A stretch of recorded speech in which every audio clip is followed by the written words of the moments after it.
Oh, hi, honey. Hi. Hello. Uh, hello, hi. I was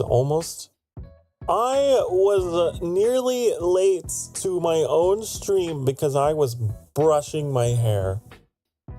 Yes. Hi. Hello, Leah. Hello, Liz.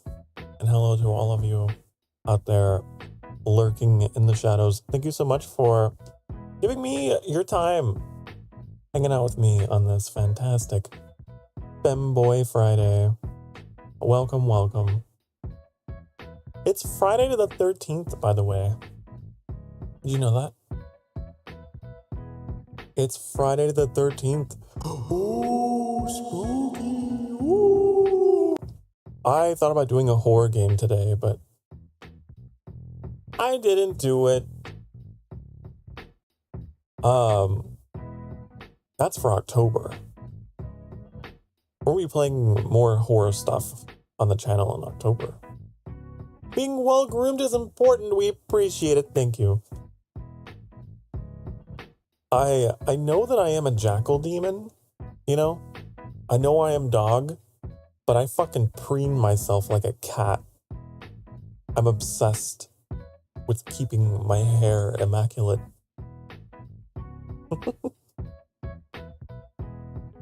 It's funny, right? Like, even as a VTuber, right? I know this is a little immersion breaking for some of you out there, but even as a VTuber, I'm like, oh, I gotta look good.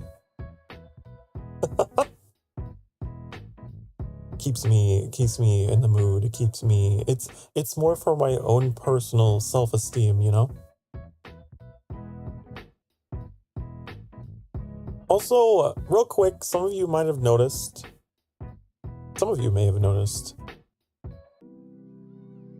we're gonna be switching over to playing a game in a few hours. Cause I got myself a new gosh darn damn survival crafting game, and you know how I love those. So it's gonna be a little bit of a shorter just chatting stream today, cause I can't resist. So you had that to look forward to in a few hours.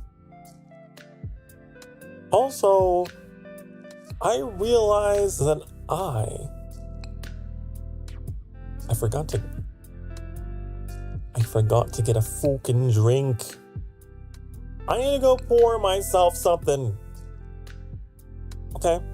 I need to go hydrate. I'll be right back. You know, I should have done this before stream.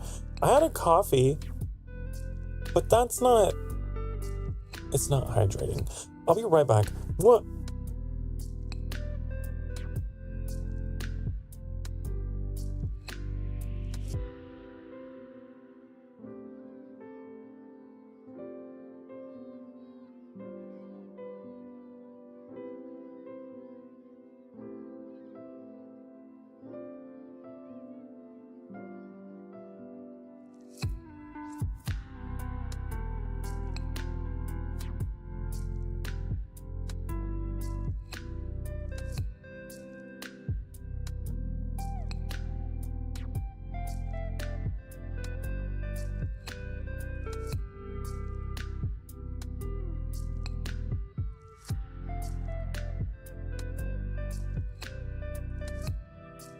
Back. I know, going to break immediately after going live. Crazy. That's not like me at all. I got my drink. Yay! Oh! Did the bongo cat work? I wasn't here for the bongos. Did it work? I thought I fixed that over break. Oh! It didn't work? No! My precious bongo cat. Lost to the void forever. I thought I fixed it. I guess I didn't. Oh, that reminds me. I'm using StreamerBot. Yeah, we got the same brain cell, Mac. I was literally about to say. So before, for the break timer, we were using CloudBot, but CloudBot was being a little bitch and was not being consistent and was only chiming in like every 2 or 3 hours, and it was pissing me off. So we have decommissioned that robot and we have replaced it with StreamerBot, which is the bot that is supposed to control the Bongo Cat. And if the Bongo Cat isn't working well, I'm a little concerned. I don't know why the machines are rebelling against me.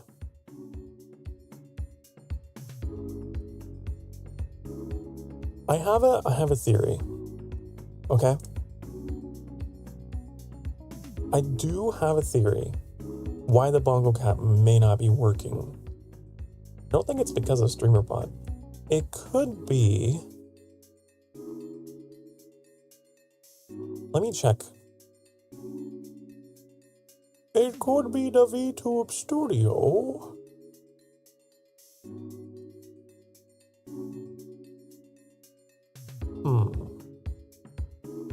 Let's see. I would like to see. I would like to know.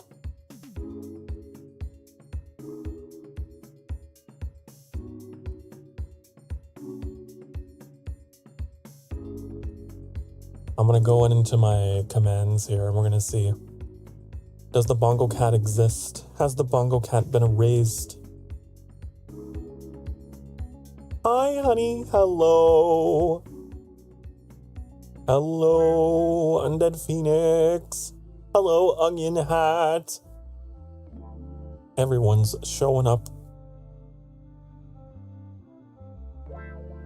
Yeah. The question mark. Yeah, Leah, the head pats and the bongos aren't working today. Is it showing up in the history tab? Let me look. History.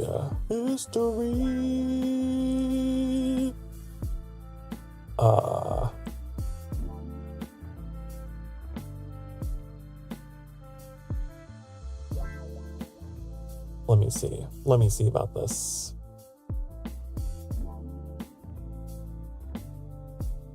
I don't know where the history is. I don't know. You have to tell me where that shit is, 'cause I don't know where the fuck it be.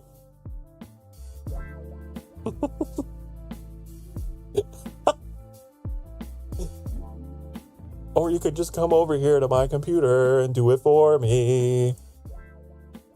Which Annie's doing right now.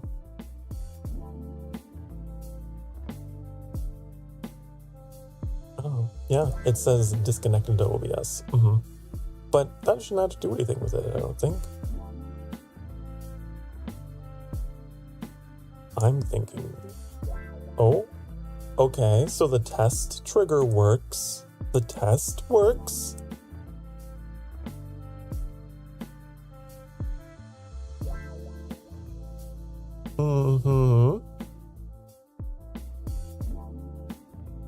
It's him, Sokar. Sokar Starfire. It is he. He is him. It is me. Hello, Largon.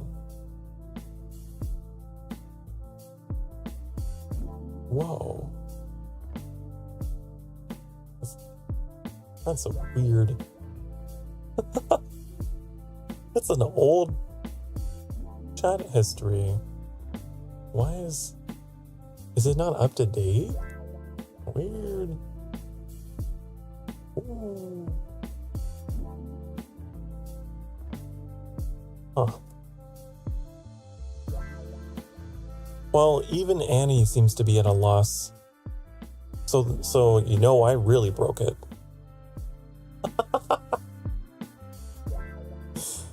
It's Friday the 13th, so expect technical difficulties. Yes.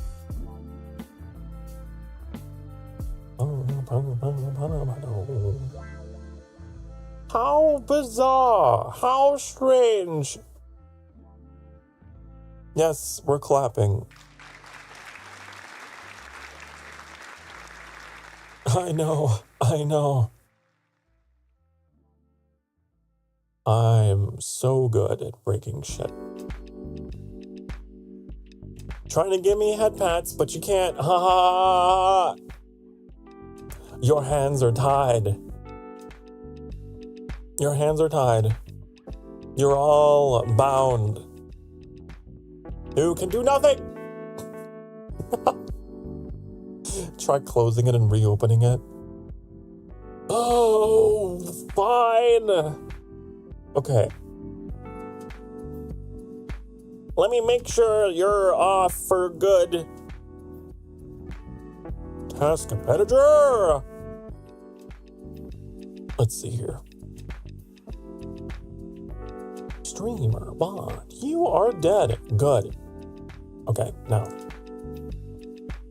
70. Oh, were you trying to do the salute, the 07?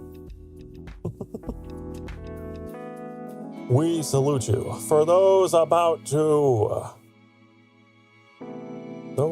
rock. Oh, I didn't want to open Microsoft Paint. No, that's not. There we go. Okay, moment of truth.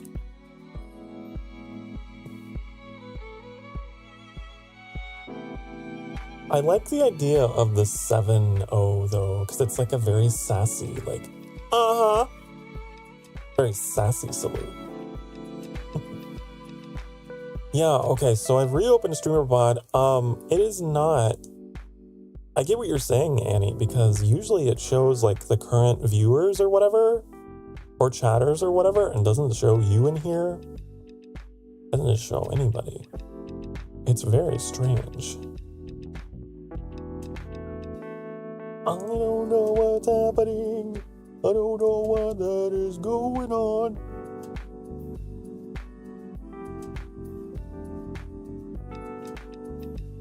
Well,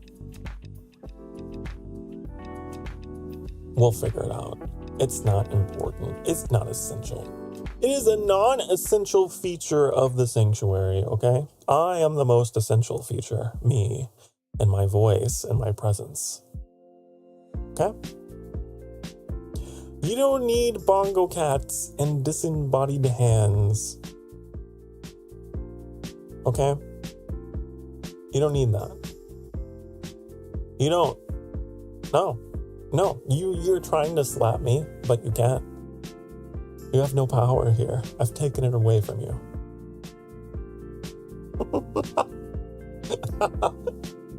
Nor do I even have that, even if it did work. You think I would give you guys the power to do harm to me? Never. How dare you?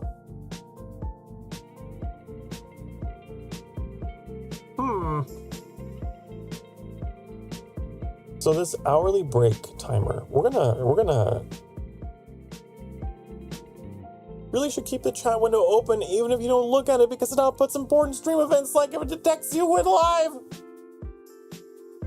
Oh, I know when I'm live. I know. But that is 45 minutes on the clock. On the clock, I believe you missed the L in that in particular word. Yeah, we're gonna see. So every hour of the stream, the new and improved Roboto is supposed to be like ding dong break time. So we'll see if that part works. But if it's not even listening to the stream to begin with, I'm not really sure. You knowing doesn't matter. It's important if the bot knows. Doesn't detect you when live, then it won't listen to the stream. Well, that is unacceptable. That is unacceptable.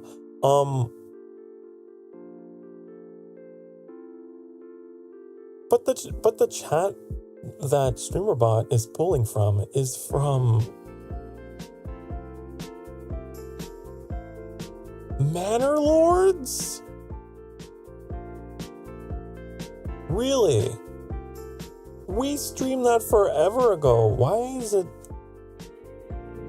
You guys remember Manor Lords when we played that on stream? It is connected to the chat from the second episode of that, which was forever ago. The chat history never clears. It's just the last time you opened it. Ew, well...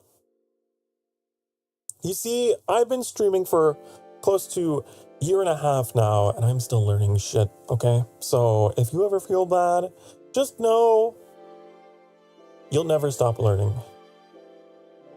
You'll never stop refuculating, unfuculating, and learning and expounding and investigating everything. It's just part of life.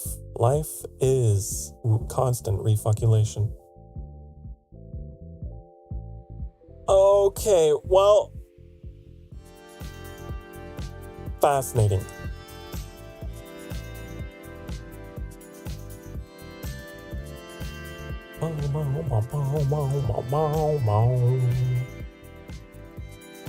You know, that stuff didn't start happening until I updated it. I feel like it was working fine until I updated StreamerBot.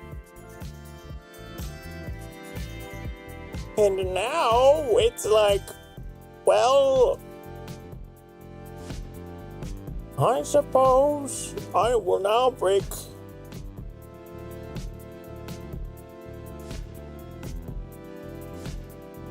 dum dum dum. Oh, it says,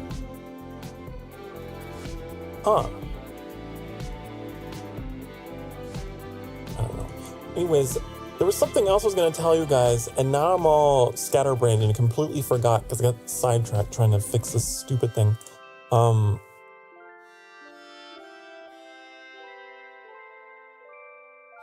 Damn. Well, I guess it's not important.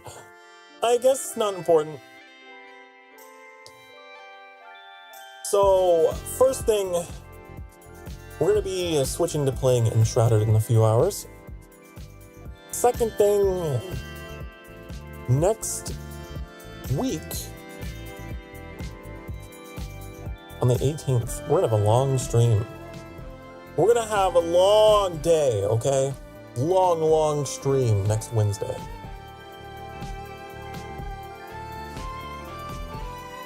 That's another important thing I could think of. But if I don't give love to anyone, it means I don't deserve love? Well, if so, I have no problem with that. No. Hello. Hello, Scuffed. What a appropriate name. No. Each and every one of you is deserving of love. Okay? Don't be twisting my words around trying to make it sound like you don't, 'cause you do.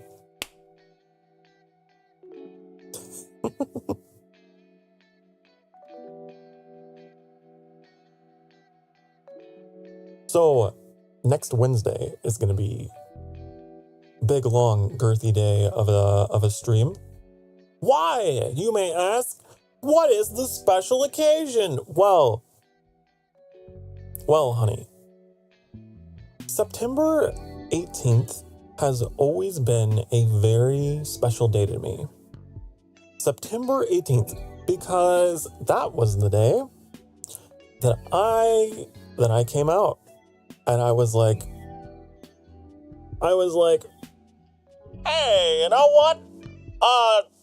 Just want my family to know I'm not straight. And then, you know, it all went downhill from there. No. But yeah, it's a very special day to me, and I never had like a community or anything to be able to run to or anything. And it was very tumultuous for me to have to basically fight for myself for years, and I lost a lot of connections, and is rough stuff.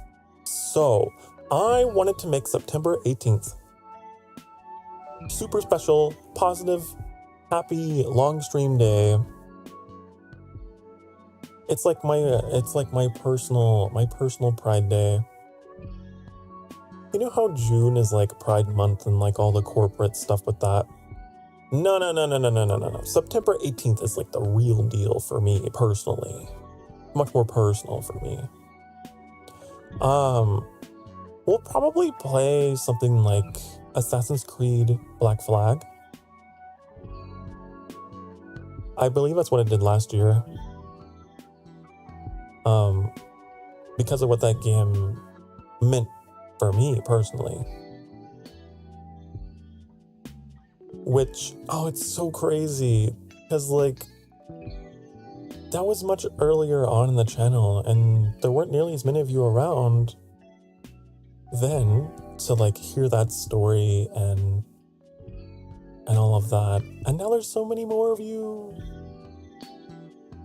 But if you don't know, Assassin's Creed 4 Black Flag was, like, the game that carried me through one of the lowest periods of my life. The other one was like, the other one was Monster Hunter. But Black Flag, I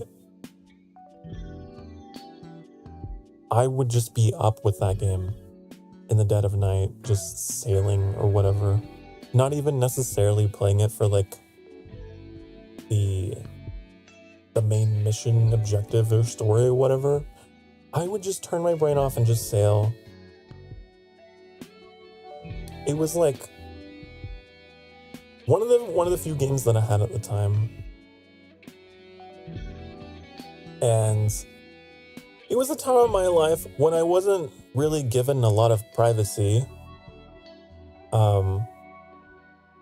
So I was just like up in my bedroom basically became the living room, and I was just up on my little TV playing Black Flag.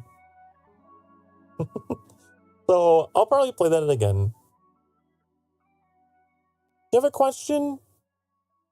I have an answer, honey. Maybe, depending. Ask me the question. For me, Dark Souls was such a game. I enjoy that because, like, it's good to have games that are sentimental, have sentimental value. Where'd you come out? I'm sorry. You don't have to apologize for that, Leah. That's a valid question. Oh, the year that I came out was, I want to say 2018? I say that with a question mark because I'm like, I feel like that's the year.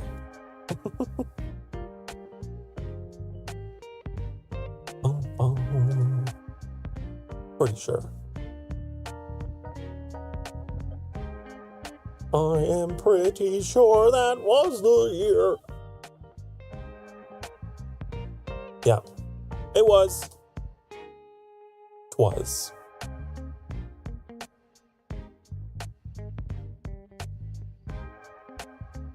I checked. I checked because on that stream, actually, I noted it.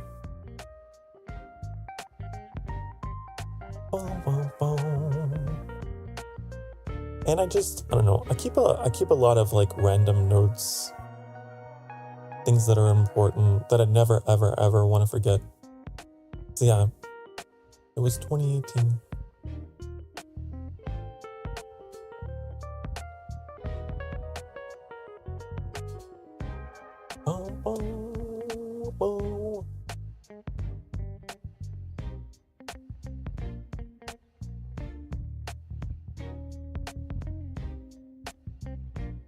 Mass Effect 2 and Kingdom Hearts 2 are two of my sentimental games. Those two got me through very different events. Well, that's good to know. Like I said, it's always good to have like a game that has sentimental value to you. Apparently, I got my dates wrong. It was September 13th, 2018. But it's fine. So today, I guess, wow, today, oh, I got my schedule all wrong, and I should have scheduled it for today.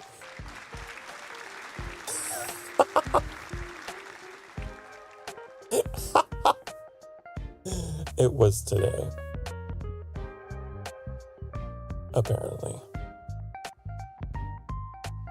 On this day in 2018. But, you know, whatever. It's all relative. We're still going to schedule a long stream in honor of it, just like next week. My sense of time lately has been so bad. I don't know what day it is. It's so funny. It's today.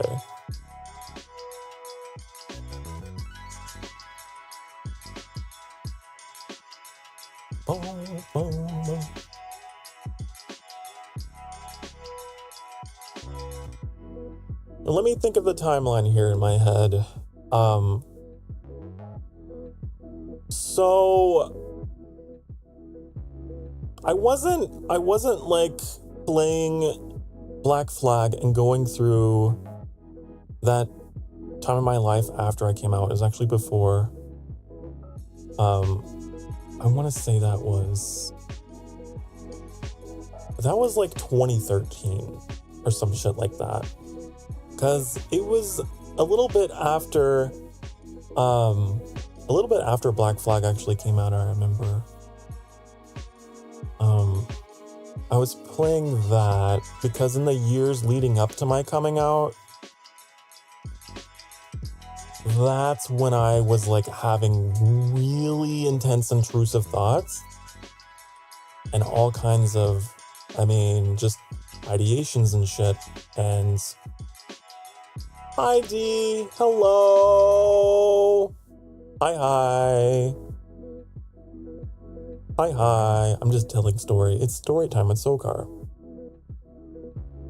And there was one night in my life where let's just say those thoughts won. Those inner demons won. And I'm lucky to be here. I'm very fortunate to be here. And my parents were like, okay, we, have to keep an eye on you. And like, I wasn't allowed like next to any privacy. Because, they had to keep an eye on me. So I didn't have a bedroom for a long time. And I just like lived in the living room and just chilled there and played Black Flag.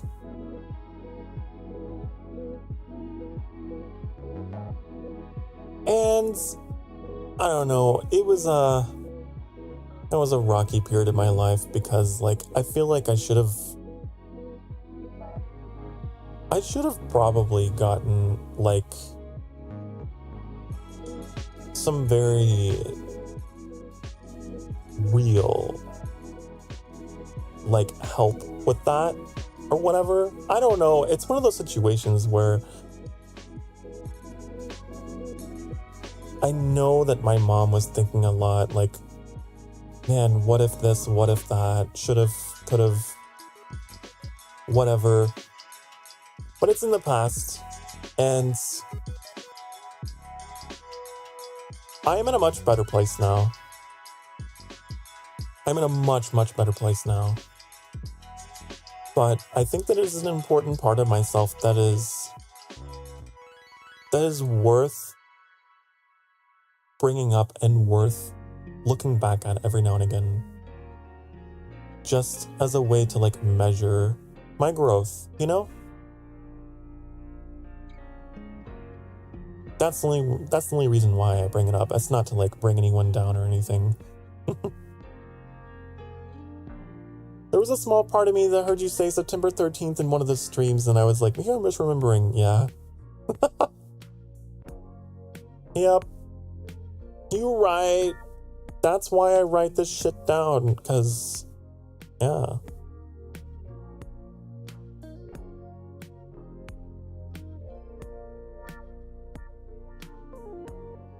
Yup.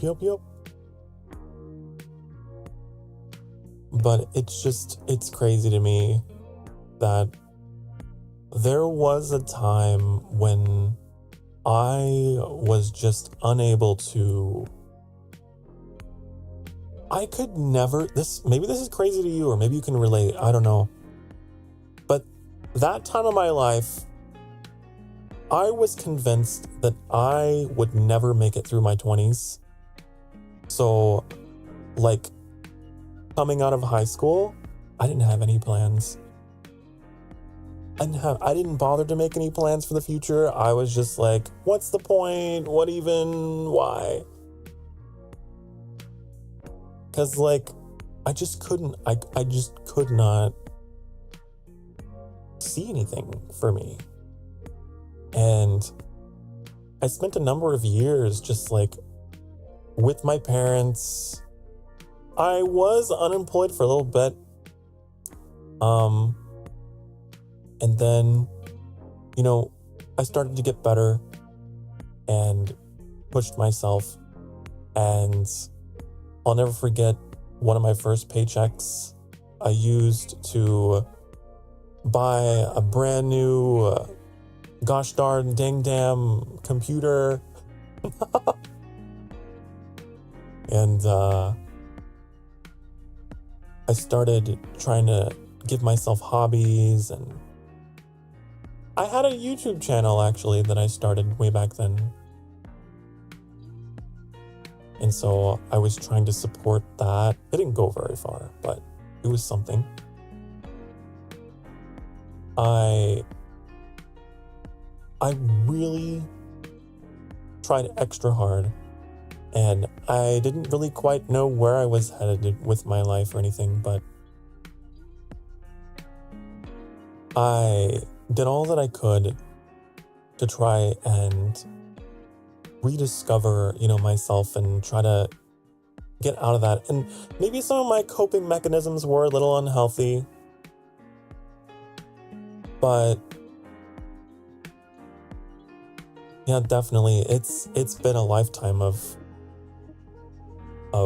finding myself. I'm not 100% of the way there yet, but I am much farther along than I used to be.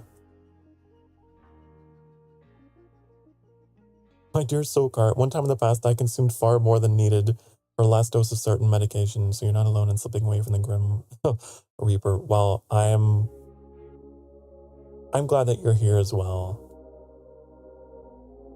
Yeah. I laugh nervously because it's like, god damn, what a crazy thing to be able to bond with anyone over. But I know that I'm not the only one who has ever been through that. And that is one of the reasons why I believe I'm here doing this. It's what I want to do with the rest of my life. Some people see, I guess, streaming or whatever as just a for fun little gimmick or whatever, and that's great, that's wonderful. But for me, it's very much a long-term, lifelong affair, and I really want to do something with it beyond just entertainment. I want to use it to tell my story. I want to use it to bring people together and give them the courage and the comfort to have at least one positive voice in their day if they, like me, struggle with a lot of those, more intrusive, negative voices telling them how little they're actually worth when they are in fact worth so much more. You just haven't had a chance to. You haven't given yourself that chance. And when you do make that decision to be like, the idea of not choosing to make a change, like, that's still a choice. And once you realize that, I don't know, you'll feel so much more free, so much more in control. You're in control of a lot more than you may lend yourself to believe. For me, it was extra difficult because I also grew up in, let's say, a more traditional culture, okay? I grew up in a religious household. I grew up in a setting where, like, the idea of being patient and waiting and, like, you know, oh, just wait, one day your destiny will just unravel and blah-ba-doo, blah-ba-dee, doodly-doo, you know? So I was convinced that, like, oh, it's just something wrong with me and I'm not being patient and I'm, you know. So, like, I had that also, like, as a conflict within myself. Like, not really being able to understand having depression and reconciling that with, I guess, that ideology or whatever that I had at the time. And I don't know how many of you can possibly relate to that, but it's rough, you know, whenever you are dealing with a significant struggle with your mental health and you have that background, which it just made things so much harder for me because I felt like there was just something horribly wrong with me, that nothing was working out. So I had to kind of unplug myself from that whole ideology. And that was hard. That was a rough transition. After a week of on and off streaming, I absolutely understand that I went from doing it as a hobby to wanting to do something with it very quickly. That's good to hear. I mean, streaming, it's certainly not for everyone, and everyone has their own reasons for it. I would never want anyone to feel pressured any particular way about it. Everyone has their niche, you know, with it. For me, it's like a journal, you know. I see it as an outlet and a force of positive change in the world. I really want to be a force of positive change in a world that is full of so much bullshit.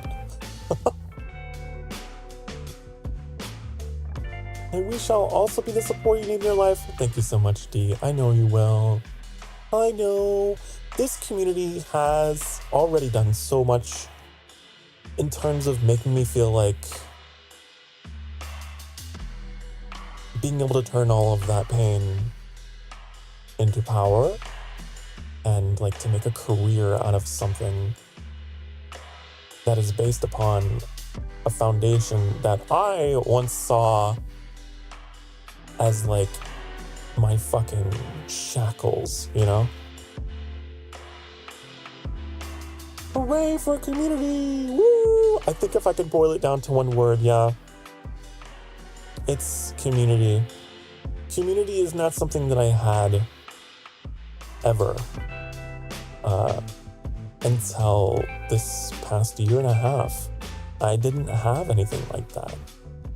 I grew up in a very, like, isolated, traditional, you know, just area. Like, I had family, I had friends, but I couldn't really relate to anyone. It was really hard. And only now, as an adult, with streaming and everything, it's like, now, God, I've built so many bridges to so many different people, and it's just incredible to see how many of us have so many things in common, just all these little common experiences, and it's a good feeling. It's something that I wish that I had when I was going through those times, and I hope that I can at least provide that for someone else out there that might be in need of that. The worst thing about depression is that this word has lost its significance, as everyone is now depressed when they become sad. To become depressed is not just feeling sad. Oh yeah, I 100% understand, and God, I feel that.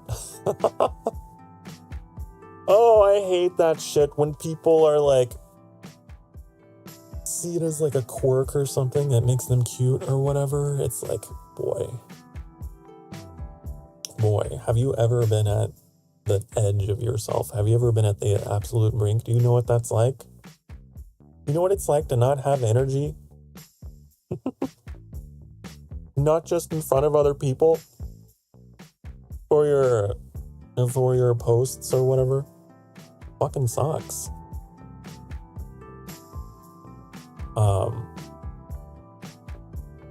These days, it's very mild, it's very manageable. I'm very fortunate that I like to think I got it pretty well under control. I honestly think there were just like multiple compounding factors at that time of my life. Like becoming a man, becoming an adult. I think that's some of the hardest years, especially if you already have something beneath the surface going on. It's really hard to try and figure out like who the fuck you are and what you want to do, and man, I remember going through like that last year or so of high school and just getting pushed to being like, where do you see yourself 5 years from now? You know, and they'd have the people come in from like the colleges and like try to pep people up and just go, you know? And now a whole bunch of those people are in debt to their eyeballs, and I didn't go to college. I didn't know what the hell I wanted to do. And I feel no particular way about it, like for or against. I think that you really should only commit to it if you absolutely know. I'm kind of glad I didn't go, especially in that mental state that I was at the time. If I were to have to like live alone, going through those, like processing those emotions, and then like go off to college, I don't think that would have been good for me.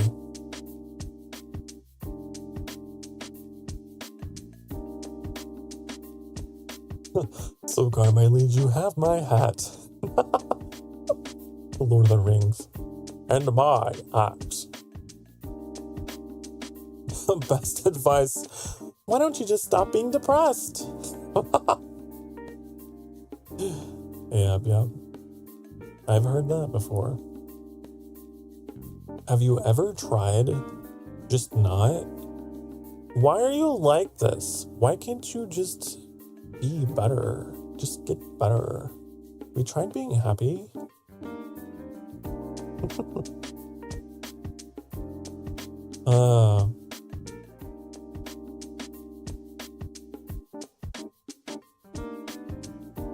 Drink water, need to stay hydrated. Yes. Hydration is very important. Just get up and do something. Oh yeah. No, I would hear shit like that all the time. It's like, why don't you just like, you need to get out more. Stop being dramatic. You're so ungrateful. Oh my God, you guys are in my head.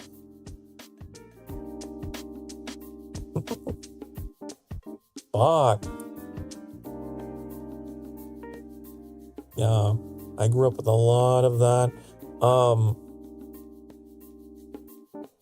And like the solution was, for me, in my particular upbringing is I was told that I just needed to, just find religion and make friends there. And that was an interesting chapter of my life where, as a young adult, I was put into this environment as the solution to all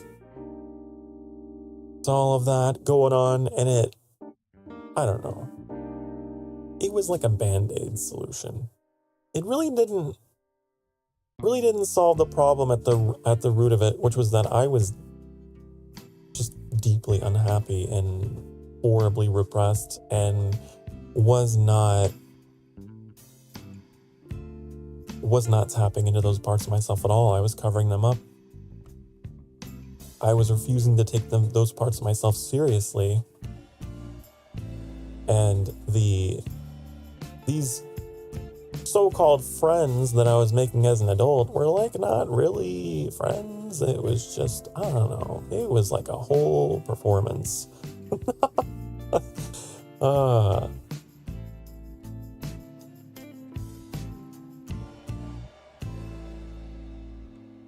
good thing about all of this is that we are now making fun of it. Yeah, no, I would never tell someone anything like that. Thing is, you feel what you feel, and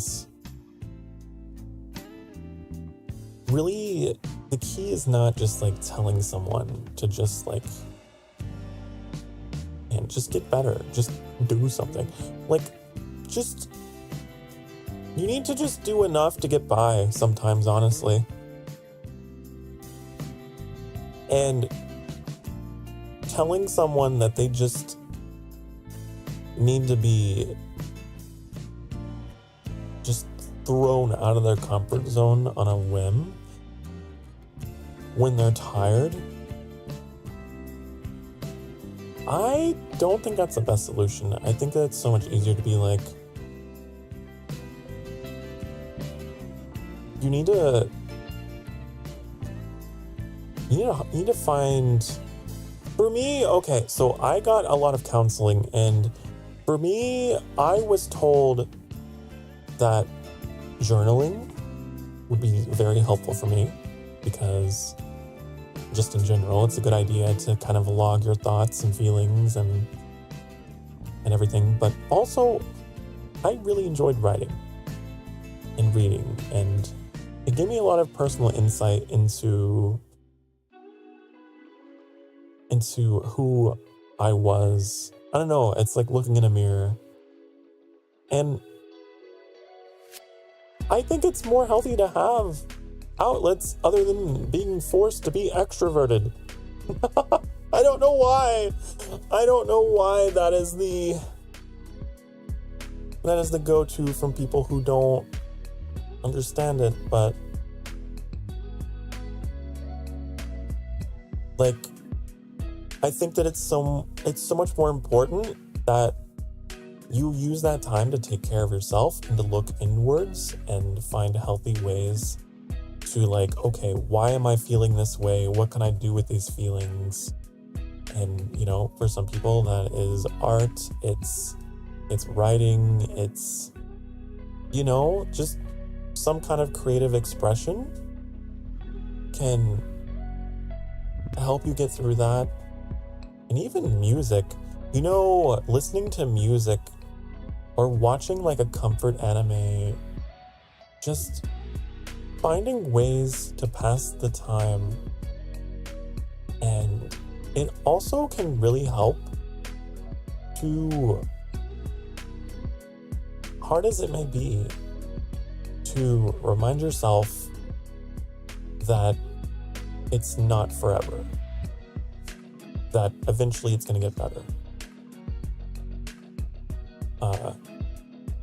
Because it can be hard to, like when you're going through, and these are like cycles that can last for a while, at least for me. I know my particular form of it is very cyclical, and boy, I mean, it's constant, but there's like this second oscillating fucking tsunami in the background that comes around.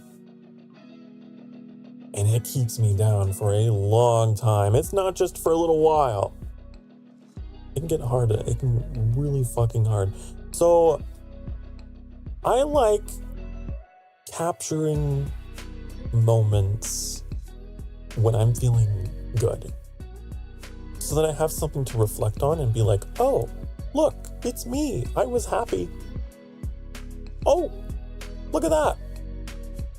So that's like another reason why having some kind of creative expression can be very helpful to you, because whenever you are just getting fucked by life, okay, and depression is like, bitch, you're not getting up. It's good to have something to be like, you know, this isn't who I am. I am not my depression. Like, look at all these other parts of me that I've been collecting just for me to, you know, just for this moment. And it's good to remind yourself, you have to like stay on top of it and just have a full fucking arsenal ready to go of reminders of who you really are. And you'll get through it. You'll make it to the other side, and then you'll be happy again for a brief period of time, however brief, before you descend again for weeks and weeks. But there will be a light at the end of the tunnel. And in the meantime, I will be your light in the dark. I will be your Starfire. Ooh. I know I'm cringe. Back in those days, I was drawing on an industrial scale. There you go. There you go. What you gotta do? Like, I will find myself watching my own content sometimes, like as one of those coping mechanisms. I'll be like, God, I'm just really going through it. I am doubting everything about myself. Wah, wah, boo hoo. Like, I couldn't possibly understand how anyone could see my value, blah, blah, blah. And then you know what I do? I pull up the Sokar Starfire stream from a time when I know I was having a good time. And I'll see all the people in the chat, and I'll just like hear my laughter, and maybe I will get myself to laugh. And it's like, you know, yeah, that guy, that's me. That's me. And it's a good feeling. Even if you don't feel good in the moment, it's so good to have something to reflect on that reminds you that the way you're feeling right now is temporary.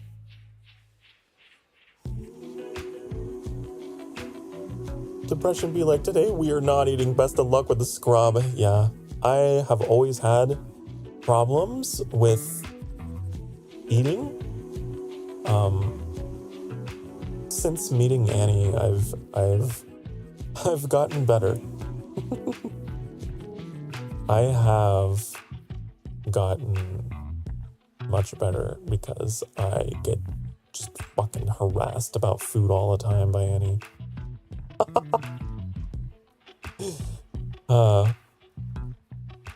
But I still have my moments, and like whenever Annie prepares food, I still like, you know, I prefer the lighter portion. But the important thing is that I am eating, and I'm doing better than I used to. When we first met, you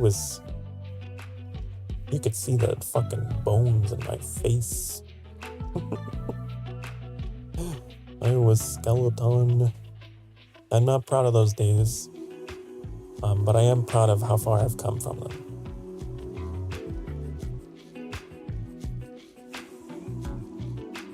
But I know that feeling. It's like not even a feeling. That's the thing. Depression it's not being sad necessarily. It's not sorrow. It's apathy. It's the lack of feeling. It's you just lose your interests and you just lose yourself, and certain forms of it can cause you to disassociate, where you feel like you're not even in control of your own body, like you're just ripped apart from reality. It's not sad, it's just the absence of caring. And it can be really difficult to like ground yourself, and that's the main thing. You have to like actively ground yourself. And obviously I'm not a professional in any capacity, and everyone's different, right? My particular form is mild enough that I feel pretty comfortable with the counseling that I've gotten and the coping mechanisms that I have, and the fucking timers and shit that I live by. I can stay on top of it. I can keep my life pretty well managed. And of course it helps to have a pretty supportive partner who checks in on me and makes sure I'm doing okay. But obviously not everyone has it so lucky. And you might need a little bit extra. You might need to actually go get that professional help, and there's nothing wrong with the modern medicine, honey, if you need that. Hard to describe in words how the void feels. Yeah. Hey, Sokar, hope you're doing well. Hello, Trix. Hi. We're just having a nice heart-to-heart conversation. Depression is not an overwhelming sadness. It is an absence and inability to find joy. The dangerous thing about depression isn't the sadness, it's the apathy. Yes, absolutely correct. And that is why it can be a little bothersome whenever people, there's like that minority of people who will take things like that and make it like this quirky thing that's just like, oh, it's just being sad. And it's like, no, you don't have it. I can tell. You're gonna be fine. It seems to be pretty, I don't know, it's weird. The internet can be a little weird sometimes. There's a lot of mental health conditions, I feel, that, God, just get misunderstood.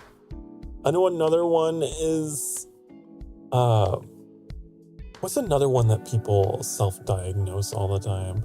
Like ADHD and stuff like that. It's like, I saw this one really cringe thing where this girl was like, when you have ADHD, and she was like in her car, just like whatever. And then all of a sudden she's like, oh, and she started like slapping the air in front of her. And it's like, what?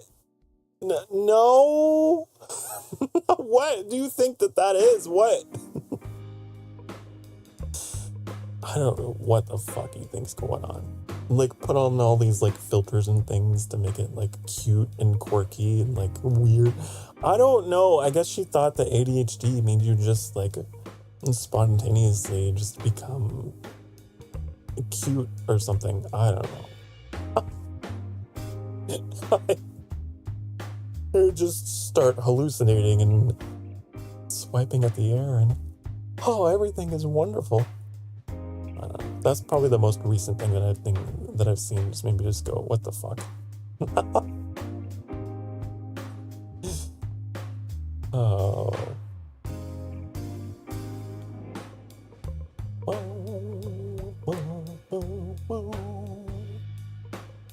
In most cases, someone isn't depressed, they mention it as a casual topic in conversation. Sometimes out of 10, it's not something a depressed person wants you to know. Oh yeah, that's true. Oh yeah. That's very true. I have nothing to say except for, I absolutely agree. 100%. That's one of the challenges as well of people who are going through, having ideations and having intrusive thoughts about things you would never guess, they might be outwardly one of the most happiest people that you know in your social circle or whatever, because it's embarrassing. That shit's humiliating to be like, yeah, I'm dealing with this or whatever. It can be really hard depending on the people that you're surrounded with and your upbringing and blah, blah, blah, blah, blah. There's so many pressures to not want to talk about it or whatever. And I don't really have much more to elaborate on other than, you know what you're talking about. MacBot wants to alert Sokar the break timer hitting 0. You are correct. That has been an hour.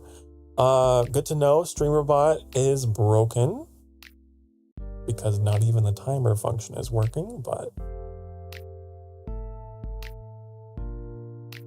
oh, honey.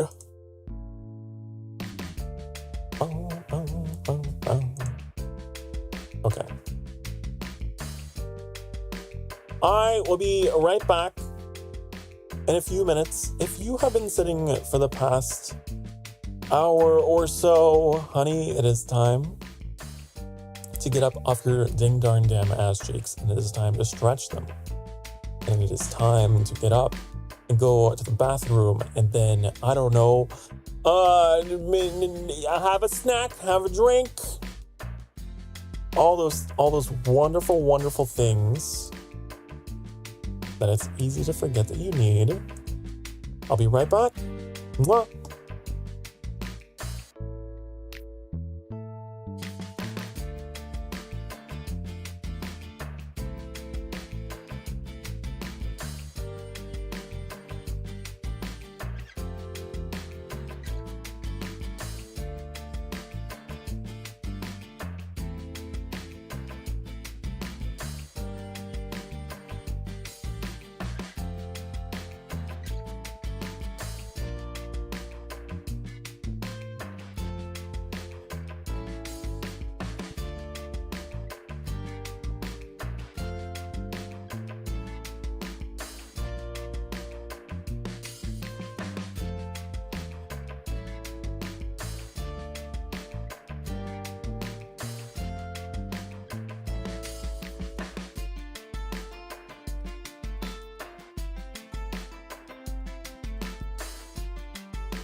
Hello! I have returned. We started at the beginning of the stream? Oh, you're right. It's going to be really interesting if the timer actually works, but it's like all desynchronized now.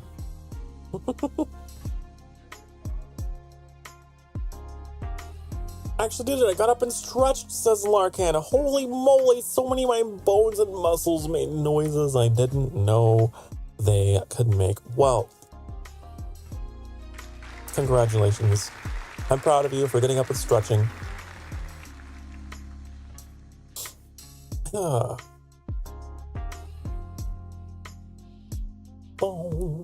boom, boom, boom.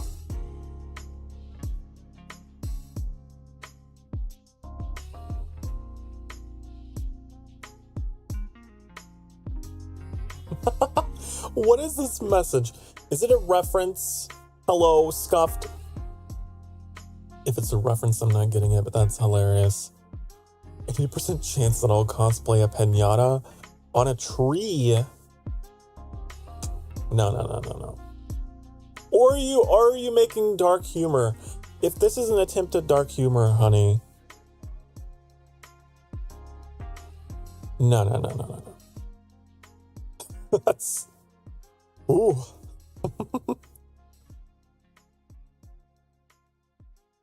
Oh, honey. Well,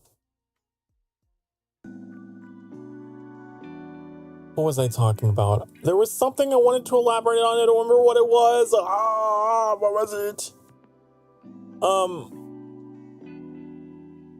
No, yeah. Whenever I went through what I did, and I had that attempt, I remember my family being like, oh, this came out of the blue and never saw it coming. Like, this is not like you. And I don't know, kind of guilt tripped me or whatever. Like, I don't know. But you're absolutely right. That's what makes it so difficult to pin down. You'll never know. And honestly, the best thing that we can do as a society is to just try and be more open about talking about it, because it could literally be anyone. It could literally be happening to anyone that you pass by, that you cross paths with. Like, yeah. Much like the weight of a mountain, it's heavy, so perhaps the reference was too dark for the cozy vibes. Yup.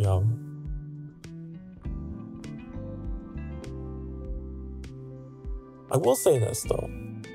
I don't want anyone to ever feel like shamed or anything for sharing their experience,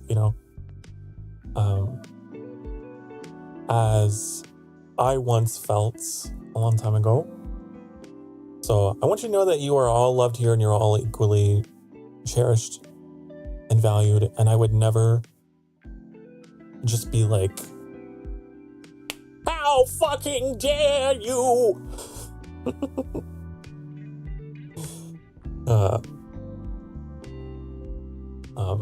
But I appreciate you sharing. It's good to have a community that is bound by so many common experiences, whether they be, lighthearted, dark, whatever. I'm just glad you're here. Glad each and every one of you is here. And I think that is the most productive thing that you could ever do as a human being, is you could just let the people know in your life how glad you are that they're here. That's why I always say that. I always, at the beginning and the end of my streams, I stress so much that I'm glad that you're here and that you deserve to be loved, you deserve to be happy, because I have no way of knowing. I don't know who's out there watching me, or why, or what they're going through. There's no indicator. People like to say that there are indicators, but there really aren't.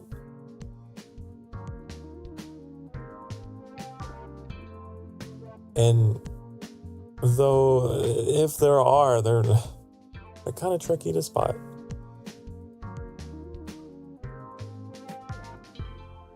I'm hoping that, like, as a VTuber, even in the VTuber culture, the VTuber sphere, I can bring something to the space that is a little different, other than, you know, just constant bouncing off the wall entertainments.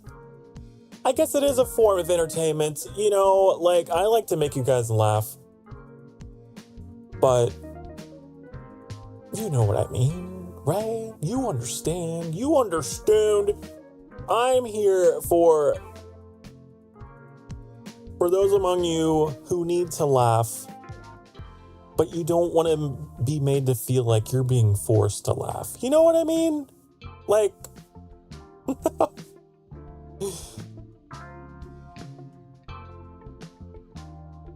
there's no situation without a possible alternative. This is true. It is very difficult to see it. But you are absolutely right. There's always a way forward, even if you may not see it.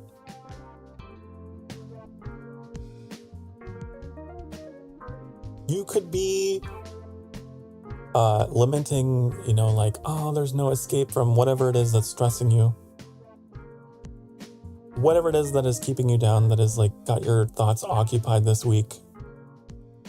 Like, man, you could be so close to seeing, like, the next chapter unfold. There's absolutely always a possible alternative, but it's not something that's gonna happen without a little agency on your part. You have to want to love yourself. You have to want to take those steps. And a big part of the reason why I stream is to try and help people get to that point, to love themselves a little more. It needs to be more of that, I feel, and maybe it's a lofty ambition, but just going through what I did, I think there's a lot of power in online community to help people see how valued they are, because for a lot of people, it may be like, this is it for you, as it was for me. You know, the internet was like pretty much my social life was like World of Warcraft and like social media for so long. Like, I was very chronically online, I guess is the term, because I didn't have any like communities to hang around or anything, really. Didn't have anybody really in my life. Like, my love life and everything was struggling for a bit because I was, you know, obviously closeted and shit. So I was extremely lonely. The internet was my sanctuary. And that's also kind of the symbolism of calling my channel the sanctuary, because I don't know, I'd like to be able to help other people using this. Using the interwebs. What if I like this chapter of my life? What if I don't want to move into the next? What if I don't like it? Well, D, guess what? The flow of time is always cruel. But what remains are... Wait, what's the full quote? I'll tell you. Hold on, wait. It's one of my favorite quotes in all of Zelda. Okay?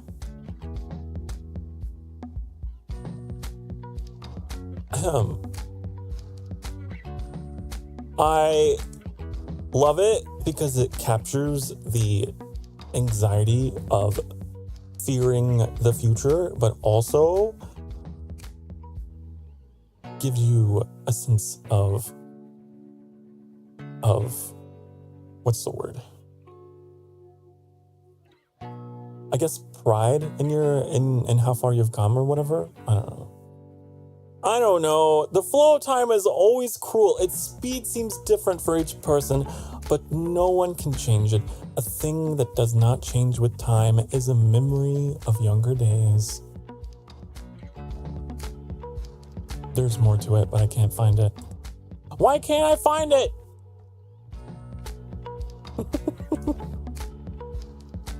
Oh, here we go. Okay. Time passes. People move. Like a river's flow, it never ends. A childish mind will turn to noble ambitions. Young love will become deep affection. The clear water's surface reflects growth. Now listen to the serenade of water to reflect upon yourself. Those are the words of Chic, my beloved from Ocarina of Time. I don't know, there's just something deeply comforting about those words. It's like, yeah, the future is terrifying. Like, there's so much anxiety about time just marching ever on, but you know what it means? It means growth. All these experiences are making you into who you are. So, like, come what may,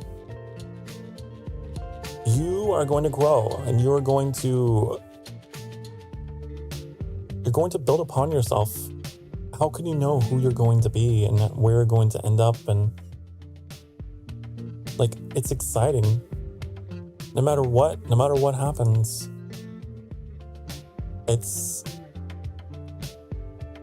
gives you opportunities to reflect and build. You know what I mean? You know what I'm saying? Are you understanding? Are you understanding the words that be coming out of my mouth?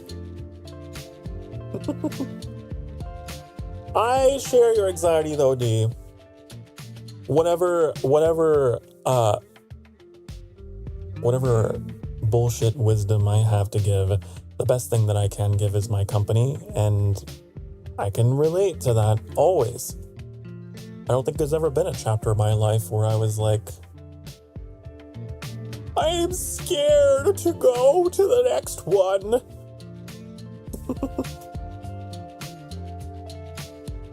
But you know, for all the shit that I went through to get here, I'm glad that I made that decision to fucking move. To fucking get up off my damn ass and see what was on the other side. Because guess what? I don't even like think about where I would still be if I hadn't made that decision to turn the page. I would be. Who knows if I'd even still be around.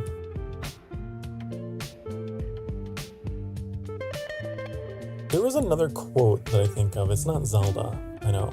But it's like something like, sometimes growth can look a lot like destruction. Like when a seed, like when a sapling sprouts from a seed.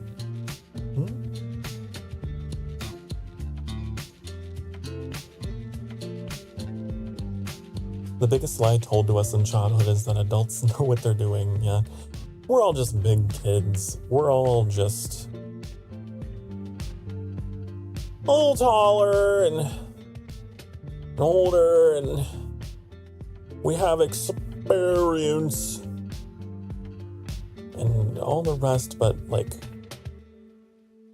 you know what it is? No, it's not even an age. You know what it is? It's the fact that we're just animals. We're all just fucking animals that are just a little more intelligent and like can tap on computers and phones and dress nice. But at the end of the day, we have our instincts and we have our stresses, and you know?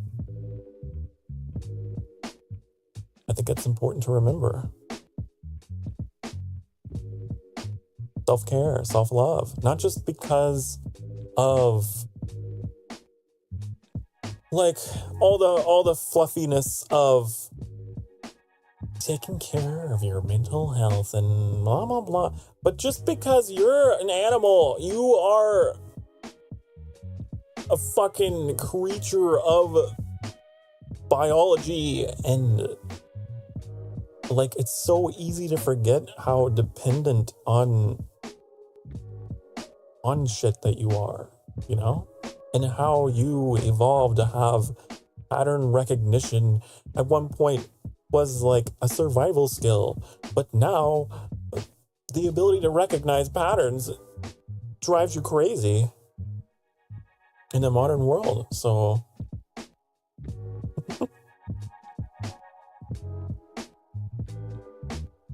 it's a tricky balance that our species has, trying to find balance in what we are and who we want to be. It's like the Wicked song, Dancing Through Life, except instead of dancing, it's stumbling, and it still fits the rhythm of the song. Oh yeah. All of life is a stumble. It is not a dance. It is not even an organized march. It's just, you're just fucking flailing. Even the most well put together, organized people, I'm telling you, end of the day, each and every one of us is a creature of habit and vices and anxieties and stresses. We got things that piss us off. We got things that we hate. We got things that we love. We're at the mercy of so much fucking biochemistry shit happening in our brains and in our hormones and in our environments, and it's a whole thing. It's the human psyche is intrinsically bound to so much. The idea of self, the idea of identity and who you are is so caught up in so much. It is not a single point. And I think that is also a really important thing to understand about yourself.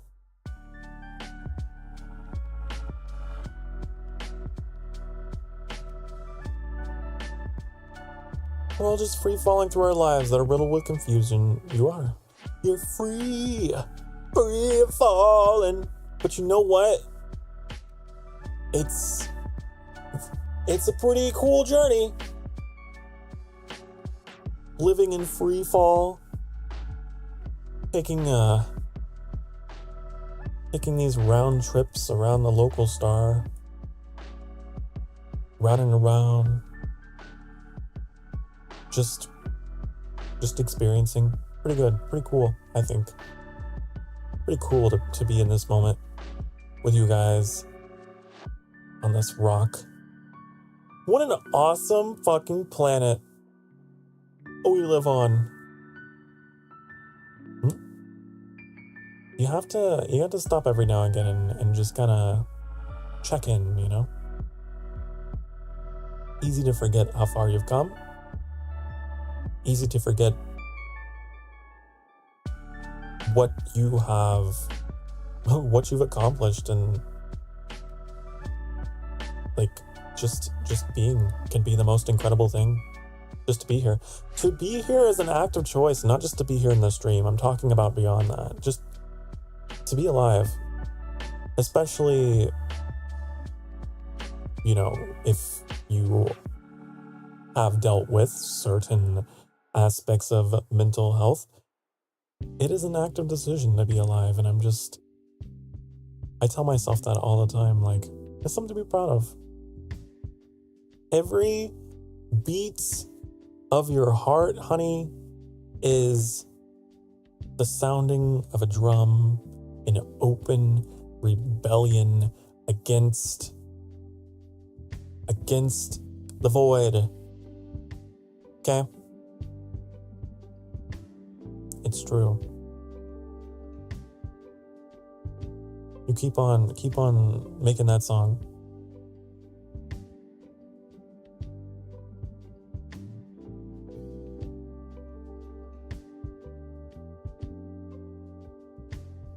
I'm glad we talked about this. You know? I am. Every cozy coffee conversation, I try to have like a nice variety of emotions to give you guys an idea of what I'm all about here. Trying to make you laugh, trying to make you think, trying to make you cry. And I'm really glad we talked about that. Also, I try to theme them around the titles. Like, today is you deserve the love you keep giving everyone else. And you absolutely do. You absolutely do. Because there's like the other side of it, right? It is very easy to fall into the kind of opposite, where it's not that you're so lost in yourself and like in isolation. You can absolutely get caught up in like your surroundings and in other people. You can take that message of like pursuing love and pursuing happiness, and you could take that to the opposite extreme, and your whole identity gets caught up in, it could be other habits, other people, or it could be your job or whatever. You get so caught up in like this one thing that it becomes like a very unhealthy outlet. And then the moment that something happens with that, then you're left with yourself. And that kind of touches on last week where I talked about what was it? I talked about how the fear of being alone is really the fear of being with yourself. So it's also just as important to remember that you can very easily get caught up on the other side of it and very unhealthily try to run away from yourself without even realizing it. And I've definitely been down that road before with like my sexuality and everything, for sure. Oh, for sure. I refused to admit to myself that I wasn't straight, and I was just like, no, I'm going to be the straightest straight that ever did straight. You go through the motions and you get all caught up in and all of that. Traditional values. And like this whole, what you believe to be the ideal path for you to go down, even if you're not happy, but you're just like, well, this is my escape hatch to a life that's like everyone else. Doesn't necessarily have to be with sexuality. It could be with your career as well. It could be anything. It could be anything, honey, that you are just like using as an escape hatch, I like to say. For some people that can get pretty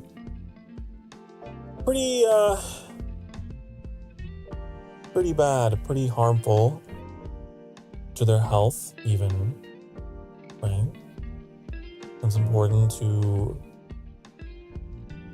know thyself. I mean, it's 1:30 in the morning, so it's the perfect time for the type of conversation. The only thing missing is a bonfire. You know, I really do want to add a fireplace or something. When we get the cafe aesthetic down, I'd love to have like a crackling fire or something.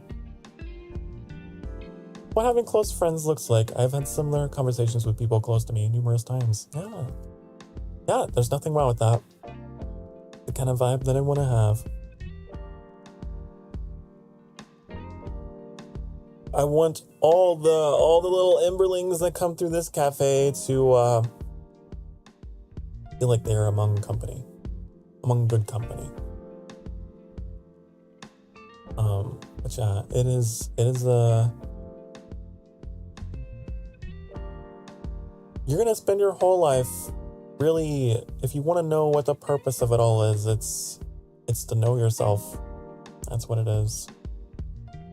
It's to figure out this fucking flesh prison, this vehicle that you've just been put into.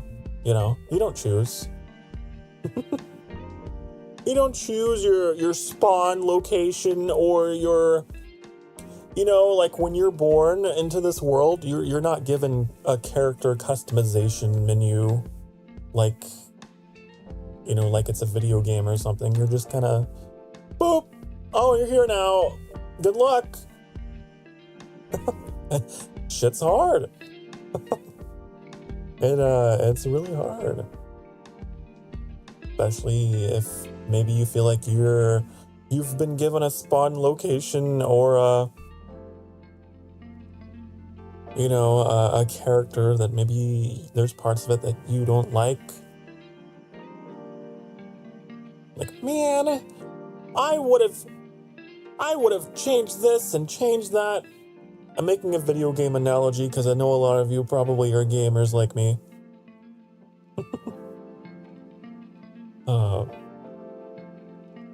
I wish I had a sword or something cool. I would have chosen all the middle sliders. That does not surprise me. And yeah, and life is learning how to take this character, this avatar that you've been given, and trying to find a place that is comfortable. Trying to build a cozy little environment around what you've been given and trying to just making your way downtown.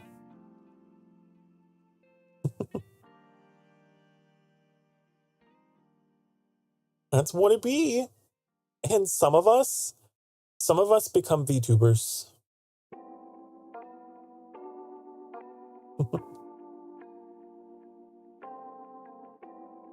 Oh, I spawned in a Samsung factory, China. It's time to respawn. Well, yeah, that's just, and it's weird to think about. It's weird to think about just the whole idea of being thrown into this. But it's kind of cool because we all are bound by the same human experience of randomization.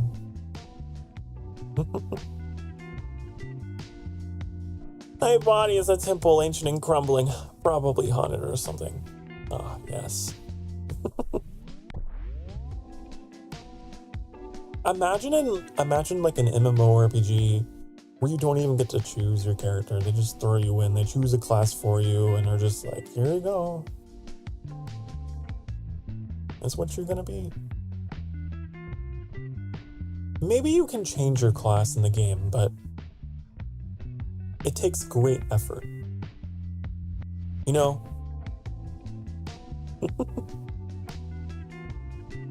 It's like, it's like Star Wars. Like, everyone wants to be a Jedi. Everyone wants to be a Jedi, honey. But that isn't the case. If you were in the Star Wars galaxy, your life probably wouldn't be like that. Sadly.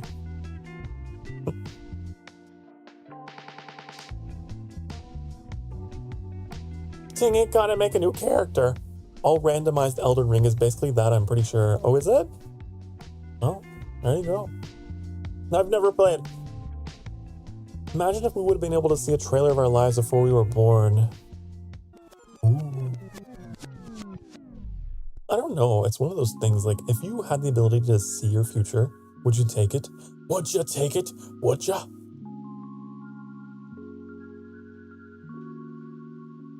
I don't know, because, like, part of the excitement of life is kind of just experiencing it, right? Imagine if I saw my future. You're gonna be VTuber anime man. What? That's crazy.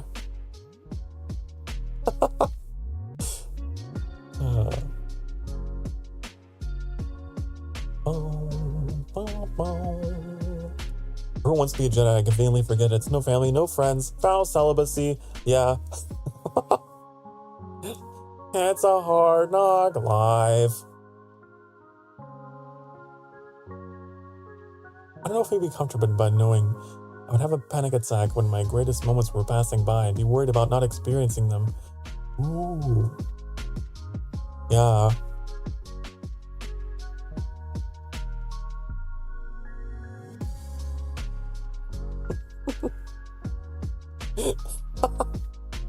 In this trailer, you get to see yourself reject your flesh prison and be an anime character.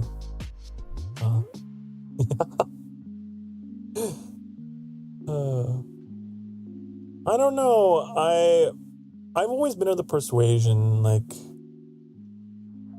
feel like I used to feel differently about the whole idea of, like, theoretical time travel. I don't think I would want to. I don't think I'd want to change anything. I wouldn't want to see anything. I wouldn't want to see how it ends. I wouldn't want to see any bit of it. I wouldn't want to change anything either.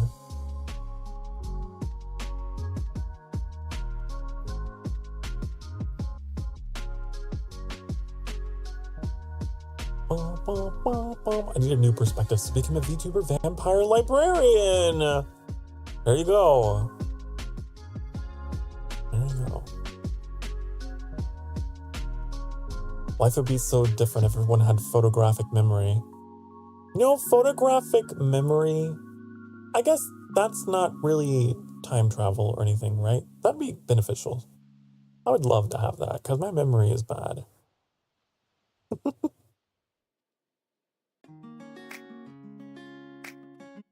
I'm tired of 3D existing. Let me try 2D. 2D's nuts!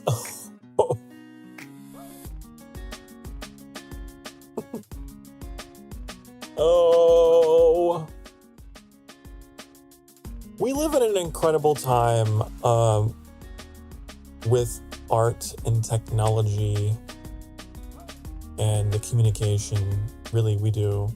I feel like past generations have never really had the ability to alter themselves and have, like, such control over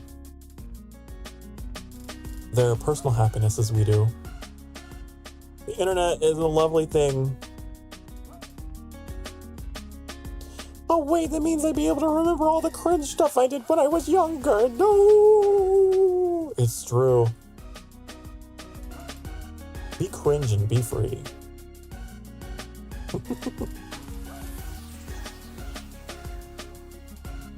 I have learned to feel no shame.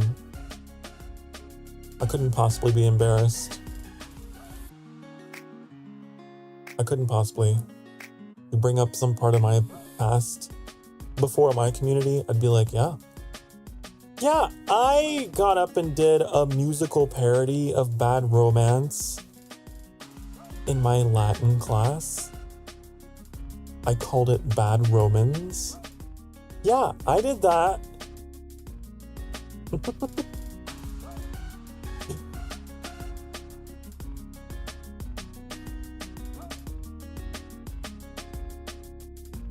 Don't get tattoos, your body's a temple. You know, I grew up hearing that as well. I don't have any tattoos on me, but that's not like for an ideological reason. Tattoos are cool as hell. I really admire tattoos. Some of them can be really cool. But for me, it's just the idea of going under sharp sharp thing. You know? It scare me. I know it's kind of ironic for a vampire to be afraid of sharpness.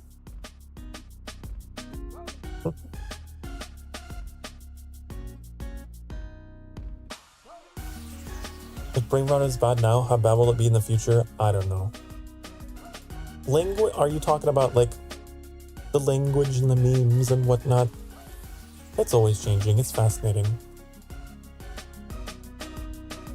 The Simberling is getting picked up soon to get pizza. Ooh, pizza. Ooh. What kind of pizza? The alpha generation is cooked. I guess I don't really understand. I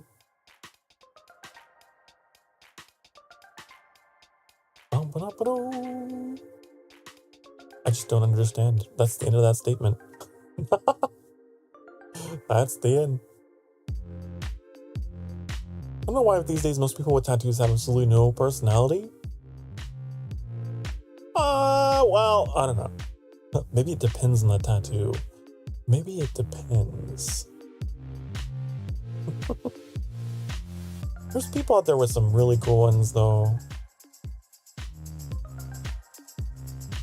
Whenever I see someone that has like a Zelda tattoo, I'm like, you must really like Zelda. You must really like Zelda to have an eternal etching upon your flesh. It can be like an indicator of common interests, you know, before you even like get a chance to talk to the person or whatever. You're wearing your personality. I like those kind of tattoos, I guess. I like the tattoos that are like personable, you know?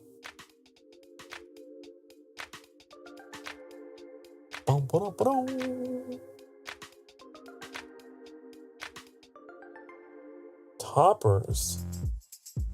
Toppers.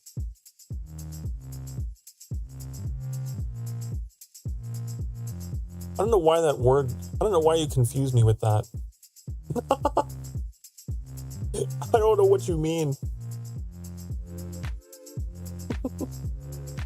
Talking about younger people and with tattoos? Ah, I see. What's that tattoo I saw once I wanted so bad across the inner elbow? The medallions from Ocarina of Time in black? Ooh. Ooh.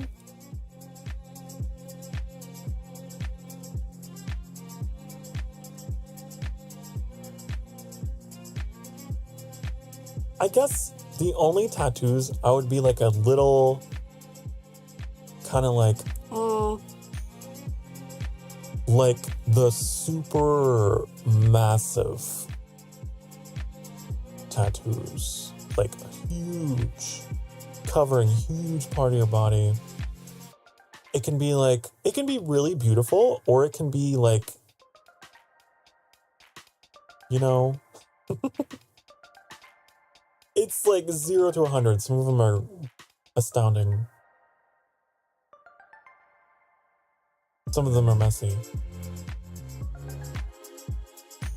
Oh, you know the tattoos you should never get?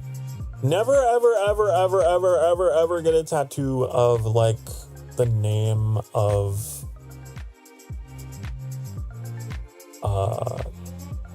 partner or something. Those always seem to go wrong. Those always seem to end up awkward for a lot of people.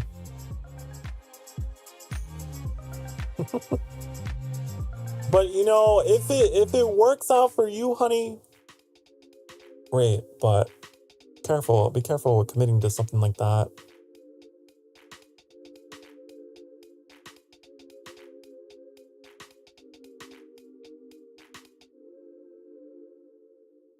Gonna get a Zelda tattoo one day, not anymore, I don't think. Yeah, I thought about getting one, but again, I'm just like, no, the needles, they scare me. Toppers is a pizza chain. Oh, I've never heard of them. Eating a variety of pizza. Probably meat lovers and veggie and some cheese sticks. Ooh. What if someone got a tattoo of you one day? Oh my goodness. I would, you know, I'm a little biased, but I would love that.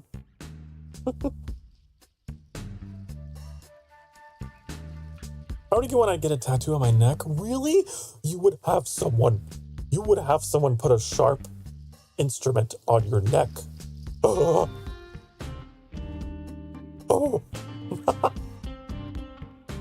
Like that's my thing. It's like I have so much respect for you for wanting to do that, but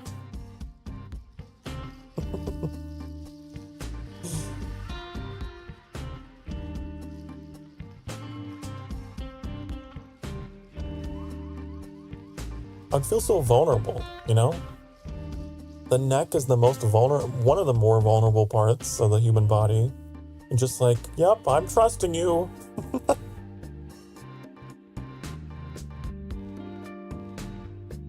Face tattoos are insane. Face tattoos are, you know, yeah.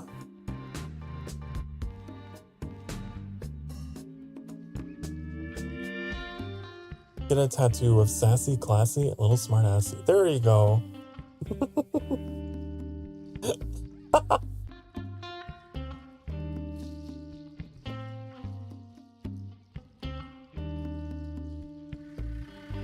Yeah, it just comes down to, I guess the elegance of the tattoo, you know? You gotta make sure it's real pretty and meaningful and not just for the sake of edginess, honey. I have so much respect for the ort work.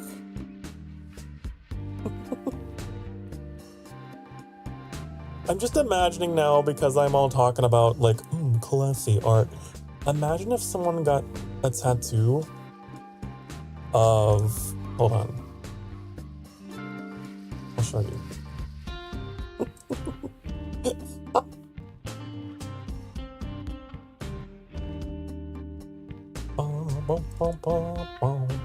What if someone got a tattoo of this?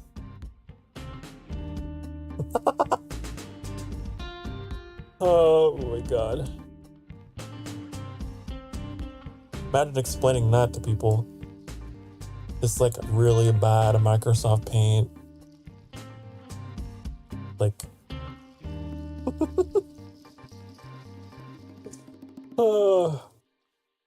It's funny, but that would be a commitment. That'd be on you, honey.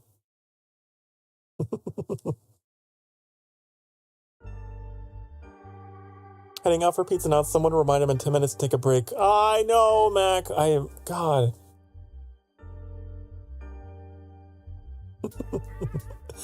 I love that you care so much. Oh. I reached for my drink and I spilled it. Not very much.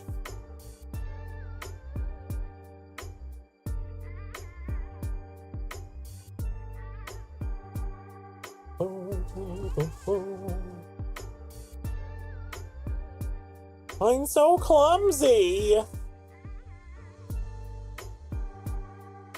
Only tattoos I ever got were those tattoos on the fruit roll-ups, or like those like watercolor ones. Stamp your hand with.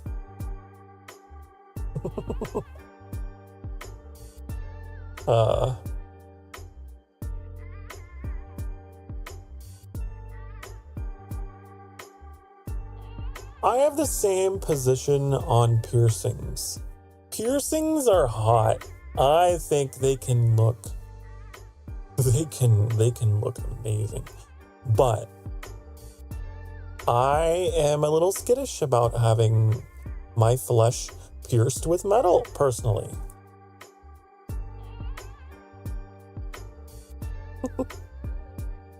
But I love it on others.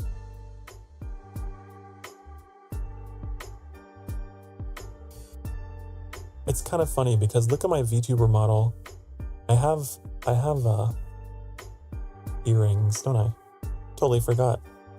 Wow, that's ironic. I'm just living out my fantasy.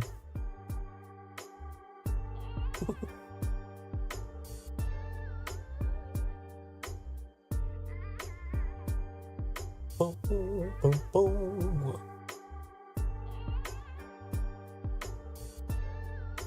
Yeah.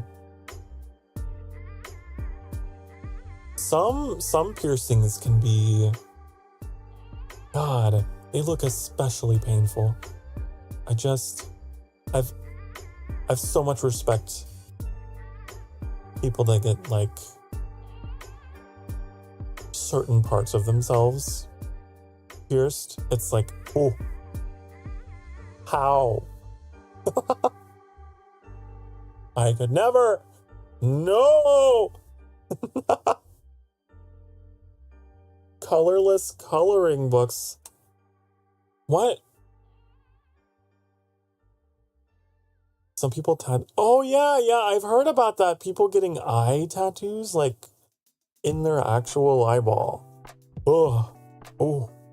You do you, honey. I'm not gonna yuck your yum, but I'm not gonna have anyone putting needles anywhere near my eyes. Nope. All I can think is that scene from, I think it was Dead Space. Oh. I just have my own little anxieties about it. It can blind you if it's done wrong. Oh, I believe it. That's also why, like laser eye surgery, you know, like to correct your vision. God, that scares me so much. I'm sure that it's like, I'm sure that it's safe or whatever, blah, blah, blah, blah, blah, but still, it's just anything with the eyes. Boy.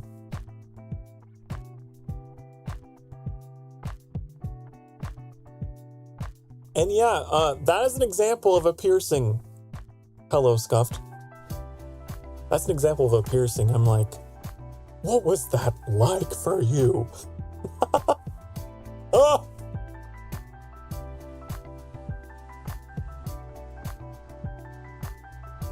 Like, good for you, honey, but sounds painful.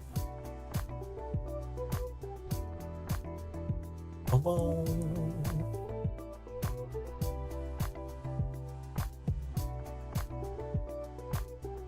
I had a teacher in high school that had had all kinds of piercings. She had ear piercings. She had mouth piercings, nose piercing, eyebrow piercing. She was cool. It's like the only teacher I ever had that was like that. It was like, whoa. Wow.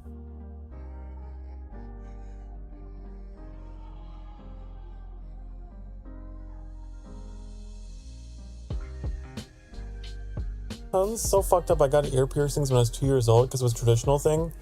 Oh, D, I know exactly what you're talking about. Yeah, I think that's it is kind of fucked up. I had siblings that were like pressured into that, I recall.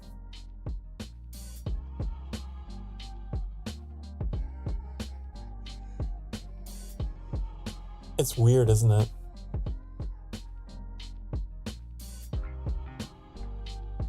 Pretty weird, but I know what you're talking about. It's like, all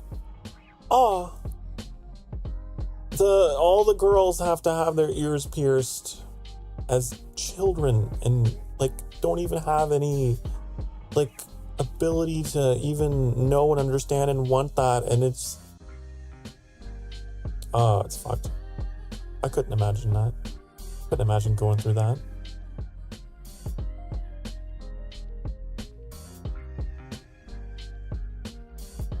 Some people are weird like that though, and they're like, I have to have my child like this.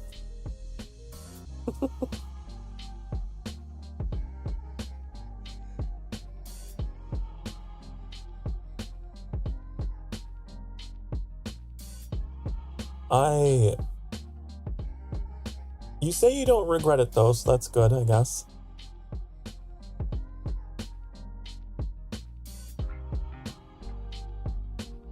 But man, I feel like for some people that could be that could be a bad memory.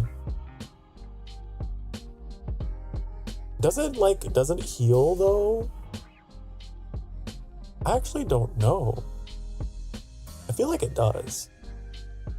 I feel like the skin would like regenerate if you got a piercing, but then you were like, oh, I don't want piercings. Would it like grow back? I've never had a piercing, so I don't know. Or would you just have a hole in your ear? Would you just have a hole in your nose? I feel like it would. Actually, Annie had piercings when we first met. I feel like I would notice.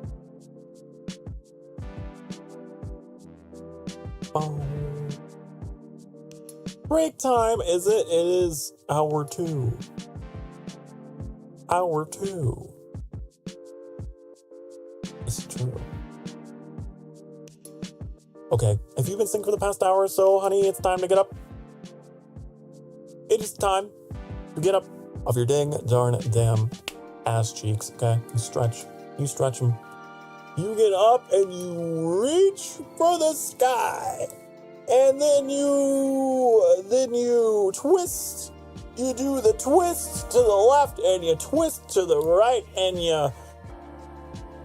you reach down, touch your toes, and then you, I don't know, do some squats, stretch your legs, walk around, and hydrate and snack. I'm actually gonna go get a snack. I'll be right back. I'll see you in a few minutes. Mwah!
Hello, hola, bonjour, it's me.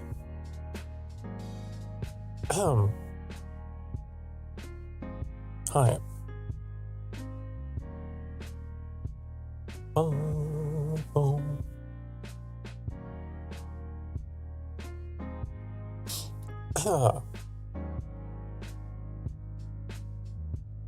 I had some pepper jack cheese and turkey. It was good. It was great. You know, my staple snack. Actually, we have like a bunch of new snacks, don't we? I just realized.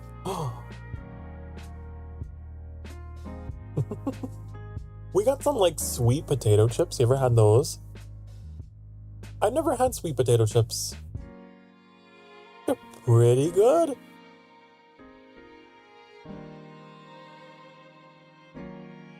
I want to remind everyone that today is going to be a short stream. Because we're going to be playing Enshrouded in an hour. I just like to, you know, because we're live, people coming in. Yeah, I was originally not going to do that. It wasn't on the schedule, but Annie was like, oh, you know, I have rewards, cashback, blah, blah, blah. Let's buy things. And I was like, ooh, ooh. So.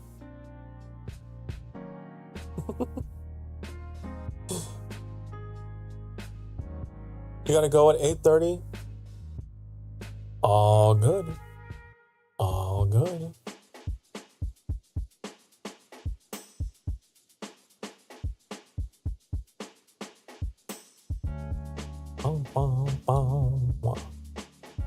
You know, that's just the nature of the sanctuary. People come, people go.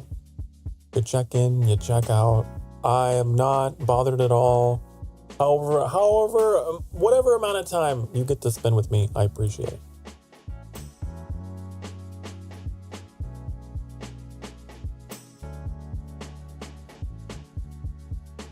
Bum, bum, bum, bum. Also, I guess I understand your message. I don't know.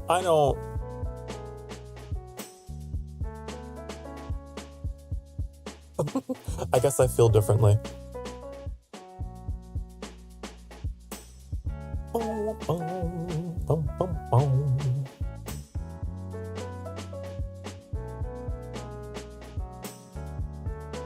Everyone's got their opinions on piercings and tattoos and all of those things. I like them. I think they're great. And if you can do it, you're cool. Yeah, you're cool.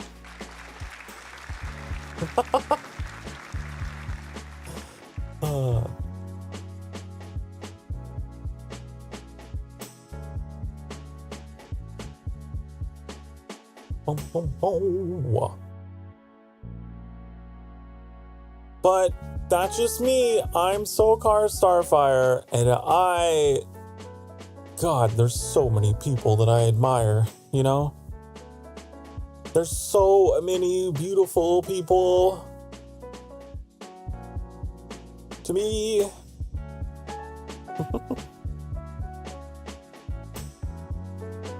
It's like, I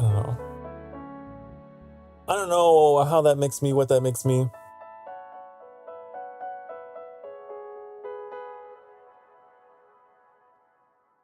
It's like Final Fantasy 14, whenever you spawn into, what was that place called?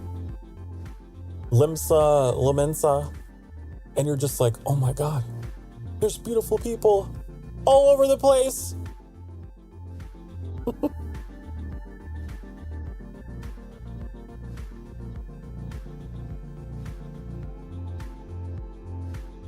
That's me. Yup, that's me. I have a Snickers bar. Ooh. I'm not gonna eat that. Not right now. No. No. I must stay focused on the task at hand, which is yapping. I happen to be a professional yapper. Did you know this? It's true.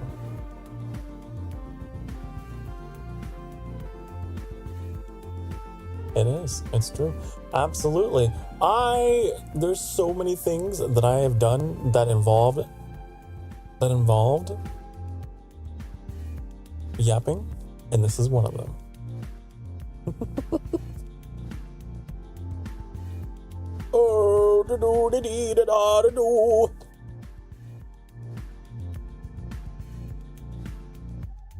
Next week is going to be interesting. I'm still trying to put things together for next week. Oh, you guys. I don't know if you guys know. I feel like I put out a post on this. So Starfield works properly now. For me. I had like these issues with that game involving like audio lag and stuff. And what I did was I reinstalled the game to my C drive. I don't know, there's something apparently with it being on that drive where that is fixed. So I was thinking about playing it again next week.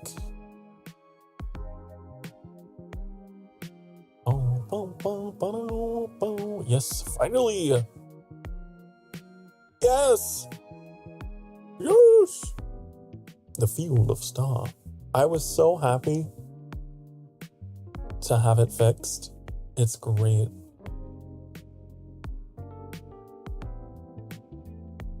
So if anyone else out there is having that issue, do that. Try that. See if it works. It worked for me. Sokar Starfield. That's me.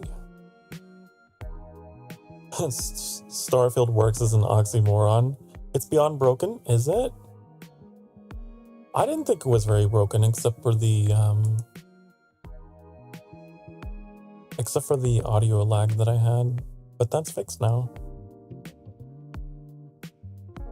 I know it was very broken on day one, which is why I stopped streaming it for like a year.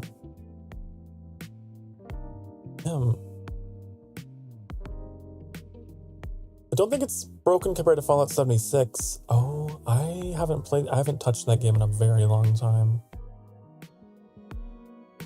I do remember playing that a lot though. I played it back when the like spawning system or whatever for the mobs was like all over the place.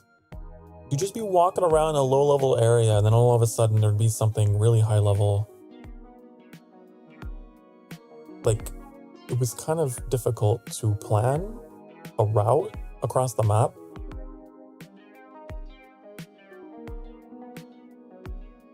It was so dangerous.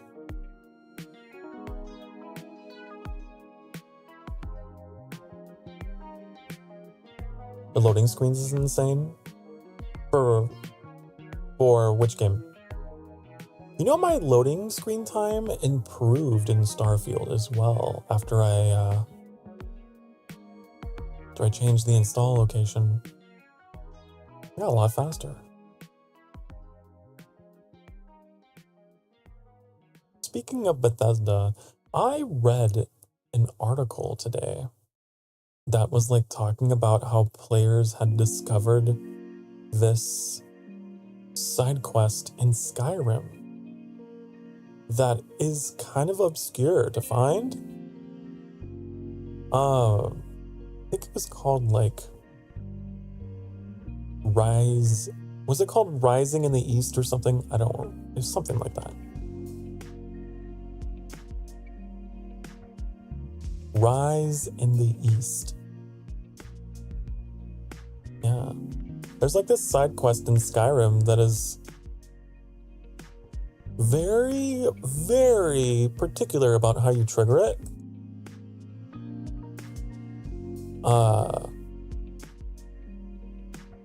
You have to like steal the logbook that is in this office that is next to the East Empire Company office in whatever that place is called. Was it Windhelm, I think? I don't know. But anyways, there's this very specific book you take that's otherwise kind of unassuming, and it triggers this whole quest line that takes you out to this island. And some people were saying like, man, it feels like DLC almost. Like, it's just kind of cool to like, all these years later, people are still discovering things about that game. I love the Elder Scrolls.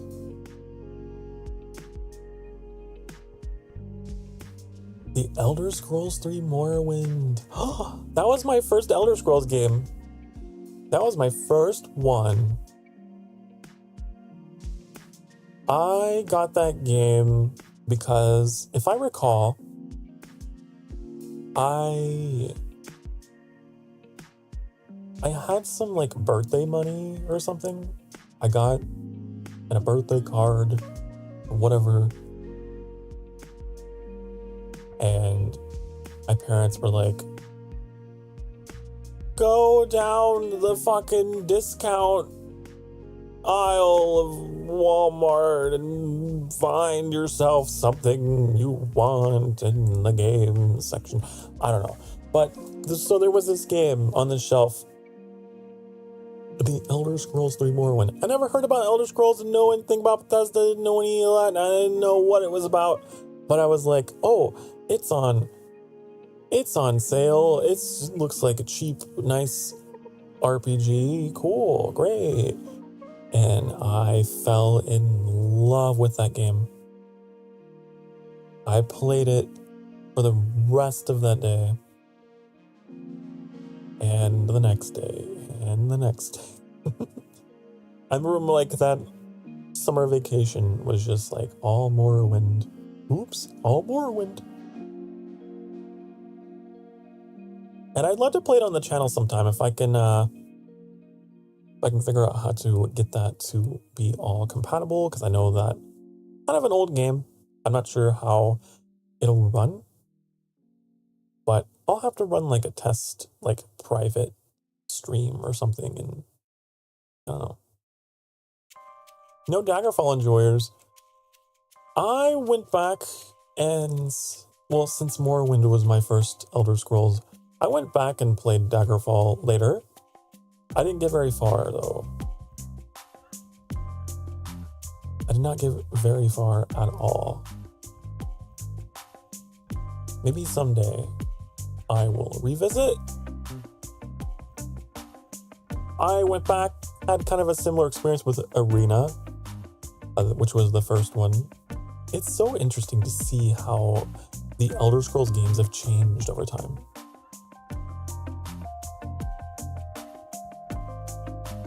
Daggerfall, I think, was the one that had like the most like skills. I believe it had like climbing even, which none of them have had. For Minecraft, Daggerfall is the largest gaming world of all time. I've heard that it's like the map size of Daggerfall is like equivalent to the UK or something like that. Feels big, but isn't it like very procedural and kind of empty? So is it like one of those things that's like the expanse of an ocean but the depth of a puddle? I didn't get that far into Daggerfall to know. The old Might and Magic games are something to be experienced. I played one of those. I remember playing one of those that was like it was like Baldur's Gate looking graphics, not the new one, like old school Baldur's Gate with Like the character models looked kind of pixelated live action-y. That kind of aesthetic. I don't remember which one it was.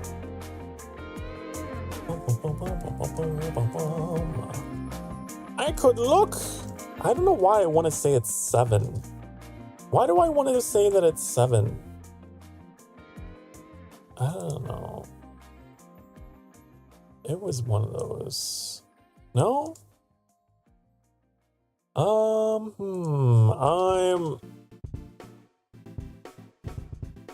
No, it wasn't 3D.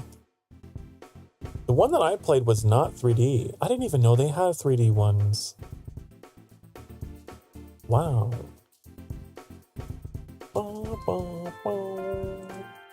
I have no idea what it was that I played.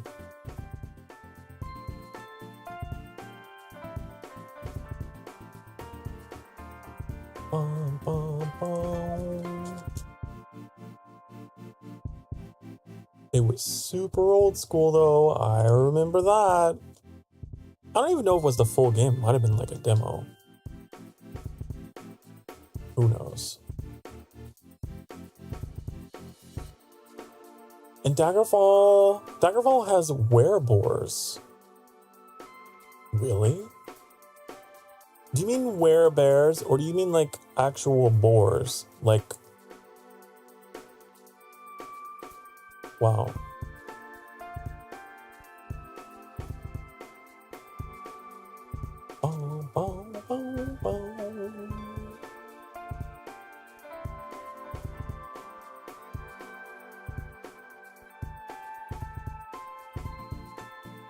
I might be thinking of a different game.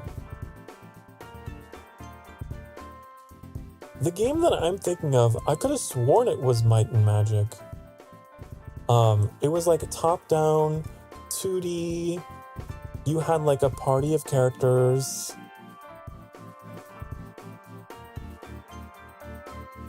They were like, you know, have an encounter on the map, and then it would go in, and you'd have like turn-based.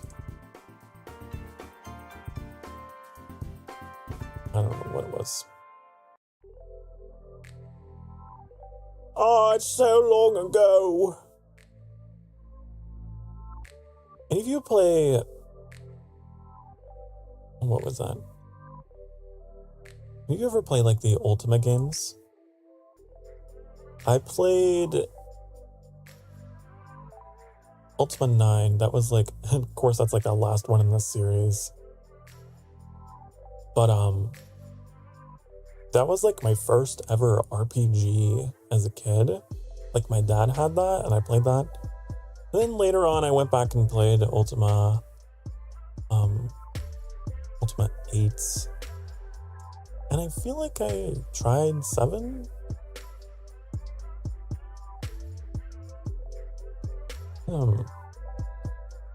Ultima 9's the worst. I know. That's what they say. That was the EA game. It was the game that killed it. But that was my first Ultima. So it wasn't that bad because it was my first impression. Now, for those of you where that wasn't, I'm sure it was awful and I'm sorry for you. But as just a little starry-eyed child Sokar, Ultima 9 was like the most amazing thing I'd ever seen. I'd never encountered. That was my first RPG. Aside from Ocarina of Time. But Ocarina of Time, I don't know.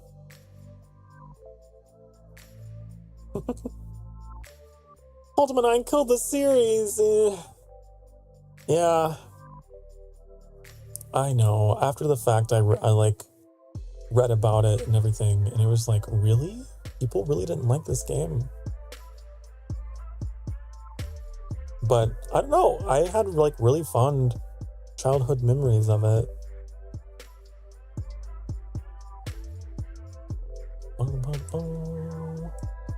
But I know that for people who were like longtime fans of it, it was like very inaccurate to a lot of the lore and stuff, I guess, of the world.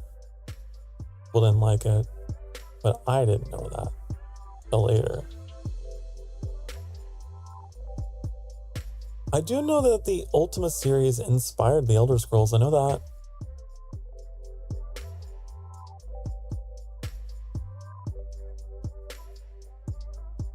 One of the things I had to master was Heroes of Might and Magic at the competitive level. At the competitive level? Competitive RPG.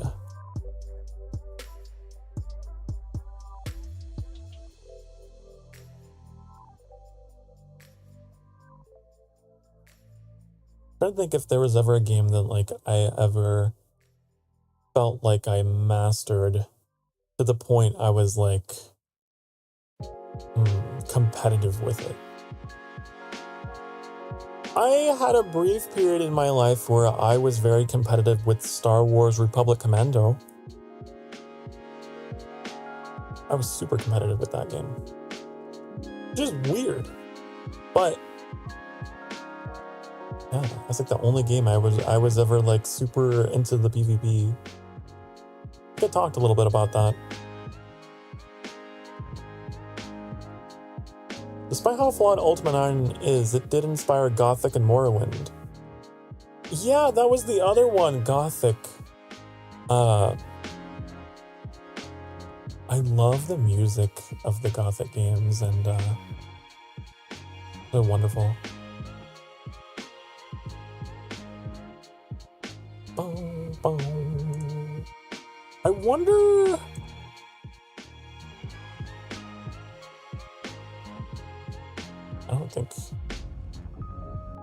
I don't think we have them. I remember playing them a long ass time ago. I think I have like Gothic Arcania or Arcana on an Xbox, funny enough. Xbox 360 or something like that. I remember that one getting a lot of mixed reviews. It was a little weird.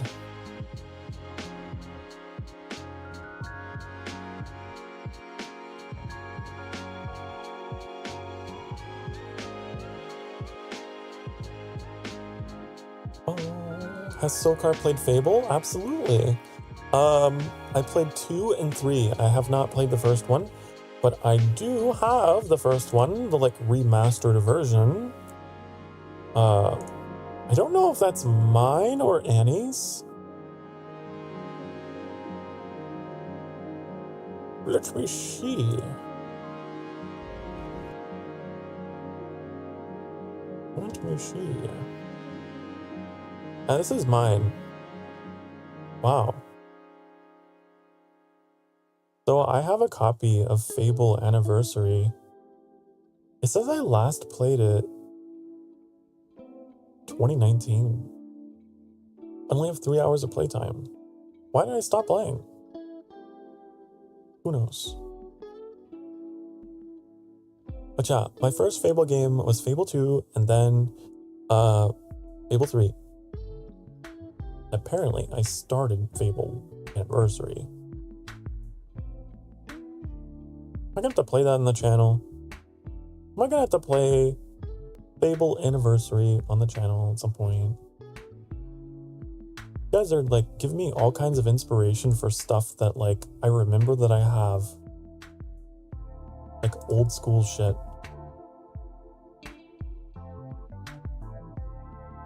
I'm going to have to put this on the list of games I didn't know I had in here. There. First Fable has one of the best RPG quests ever, the search for the frying pan.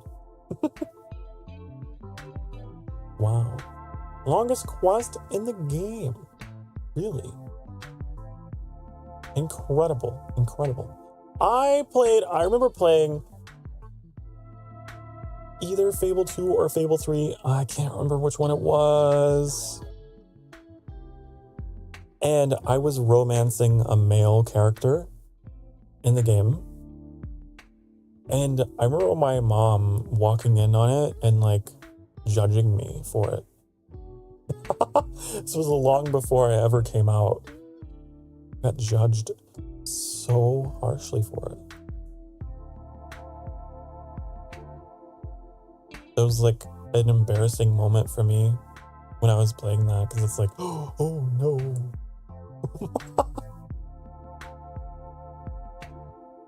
I romanced both. I romanced everybody.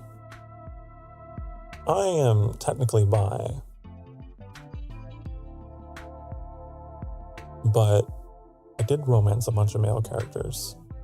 Preferentially, I guess. Oh.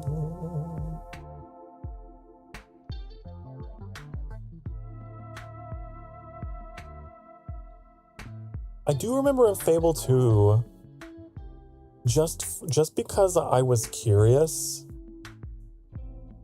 I romanced this lady and had like a bajillion kids in a cottage in like whatever that forest was, Oak Vale, I think. Because I would just like, how many can we get going here? It was so funny. I mean, it was like it was an absolute nightmare. But anytime I would come by the cottage to visit, man, it was just a fucking nightmare.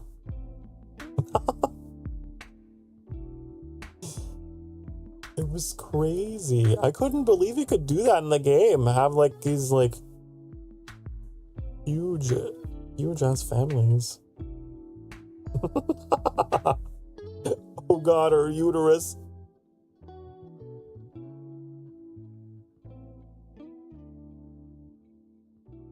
Your parents walked in watching you play an erotic game? Ooh, that would be embarrassing. Imagine if Blush Blush existed back then and I got walked in on with that. Fortunately, no, I was pretty discreet, pretty well behaved, I guess.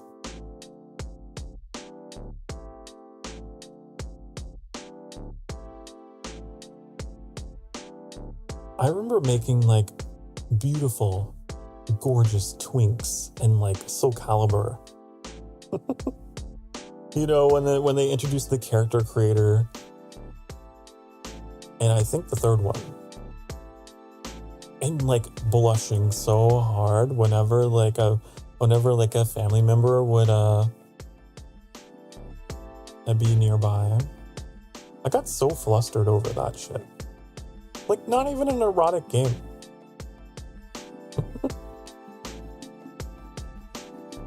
Oh yes, the huge ass family. Yeah. It was funny, like my wife in that game was like, "You're never home. The kids miss you." I get like notifications about like how she was out of spending money or whatever. It was just like, oh my god, is this what it's like? Is this what it is like to be a straight, traditional family man?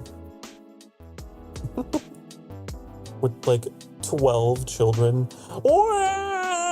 It's like, oh, bye, I'm going on another quest. I'm going on vacation to be a hero. Where are you going? Oh, that's crazy.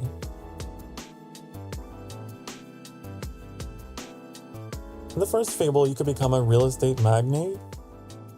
Oh, I remember in the second one you could too. I remember like buying out the whole like capital city, and I got the castle, which cost like 2 million gold or something. I was so proud of it. I was like, yes, I got it. I am the king.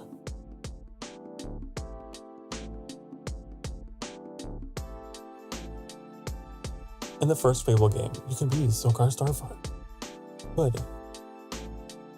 I could. We'll have to add that on the list of things to play, huh? I'd love to play more RPGs in the channel. Always good fun. I don't know who that is, by the way. May Shirinui. I'll have to Google. I will Google and I'll see who the fuck that is. Oh. I see. I gotcha. Very overly sexualized character there. Oh my god.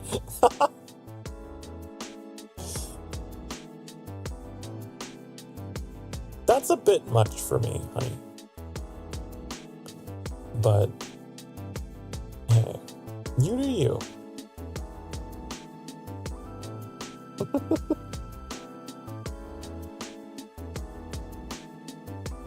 First controversial woman in video games. Ah, I see. Well, I've been educated, I guess, on that. It's like, whoa, that is highly unrealistic and kind of unattractive to me. I don't like unrealistic proportions, but like I'm also, I don't know, very much on the gay side of the spectrum, I guess. So I don't know.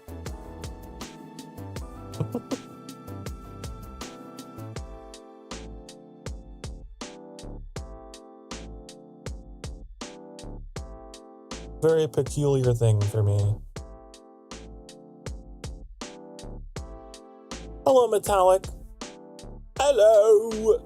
Hello. Like, you know my favorite character in Soul Calibur? Is Taki. My favorite character in the Soul Calibur games is Taki. And I'm sure that there's people out there that are like, oh, I know why you like Taki Sokar. No, that's not why. It's because she's cool. She reminds me of Sango from Inuyasha. She's just like ninja girl.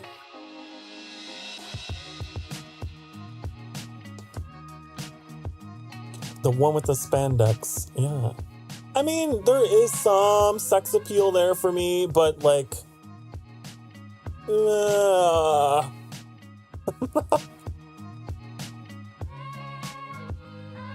my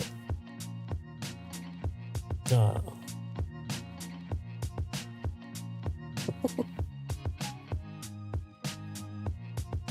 She's made it pixels anyway, so I don't understand the outrage. Well,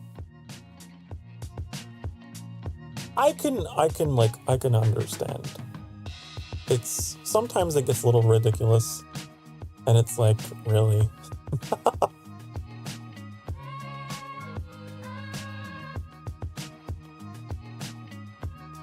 Everyone has their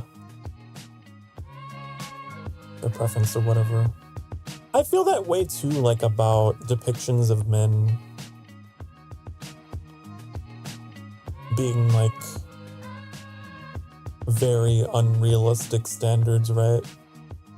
Because I tend to want to like self-insert myself into like a fantasy RPG or something, but then like there's been so many like depictions of like the male primary character being like a Hercules, you know, the broadest shoulders, the biggest sword. Oh!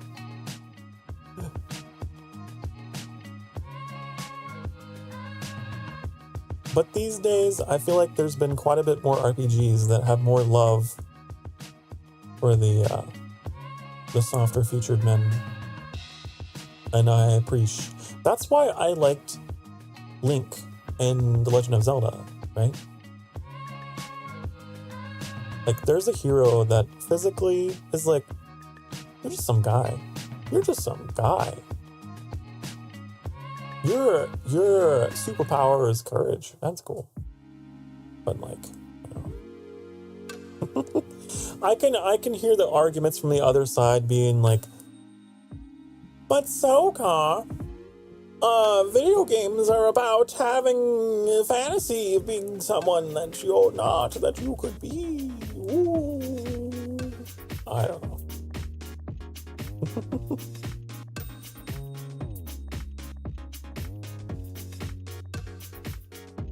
I've always been drawn to, like, I guess, realistic artwork, because it's like I can kind of empathize with it and understand, you know? I don't know what I'm talking about.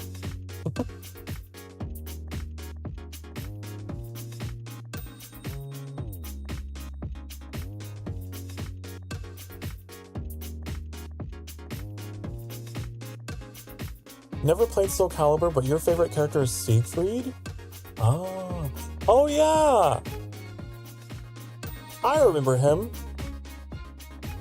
I remember thinking, Siegfried, he's pretty cool. He's alright. And he was the one that turned into Nightmare. Your soul is mine. Need more souls. I remember he would just like say things like that. He was so edgy. He was Lord Darkness Edgeman like me.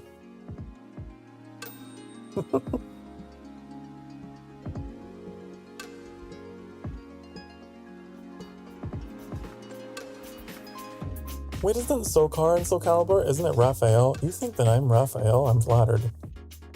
Raphael. I remember him.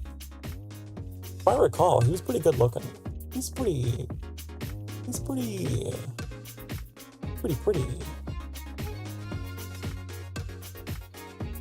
I like the pretty men in the video games.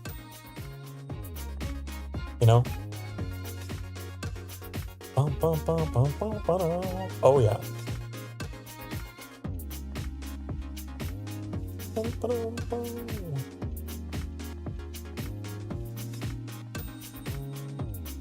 He's beautiful.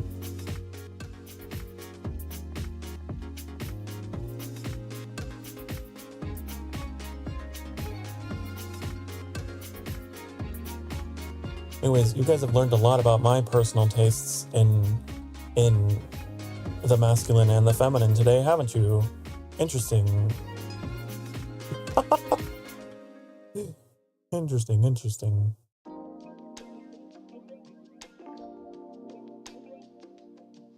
I like the intersection between the genders, you know? That's what I like.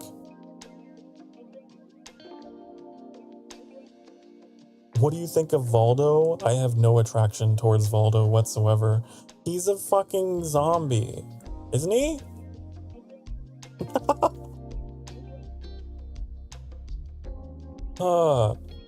Voldo...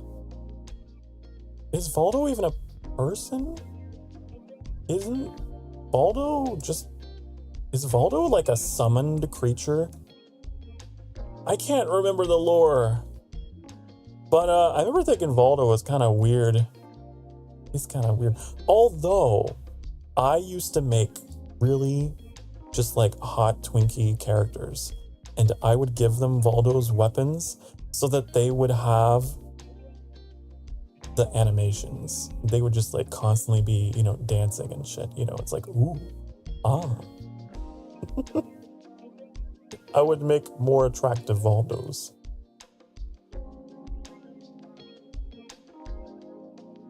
Looks like someone out of a BDSM dungeon. He's a gimp.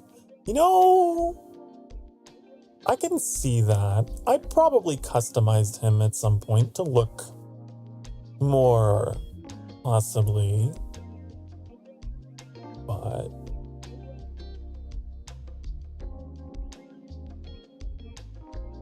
I don't know very much about him. Boom, ba-dum, boom.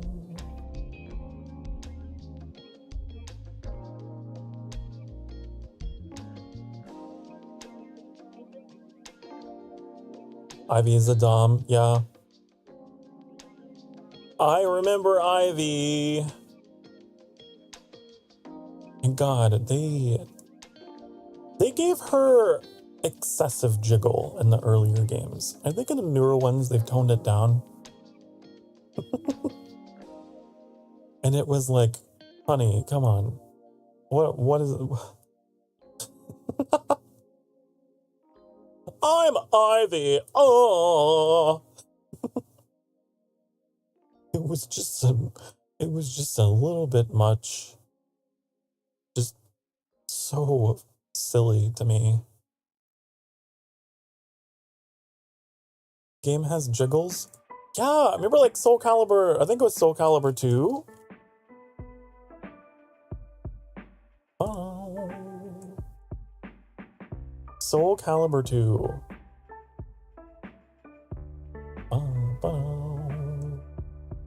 It was just like, they're gonna fall out. They're not secured. Those are just gonna, whoop. It's gonna be an awkward situation for yourself in the middle of a combat, middle of a duel.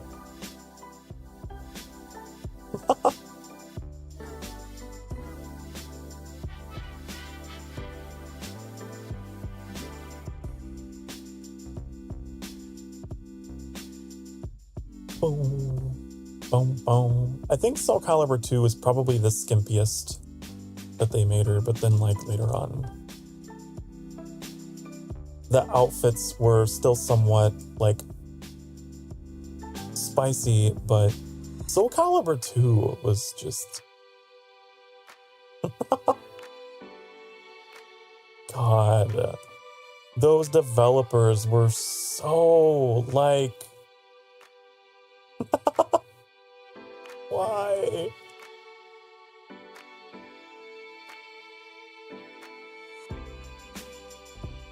The point of the jiggles distract you. Was she in a bikini? Yeah, basically. Basically, yeah. Metallic. She was not armored for combat at all. It was very impractical. It was back in that era of video gaming where, you know, the female characters were just thrown into battle in bikinis.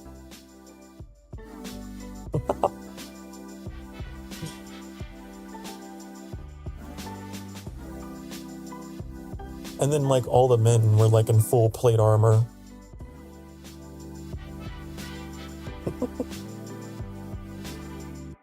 Oh, I don't know. I'm not into that. More like she was wrapped with yarn. Yeah. Wrapped with yarn. Yeah, it's ridiculous. It's so stupid. Sorry to any Ivy fans out there.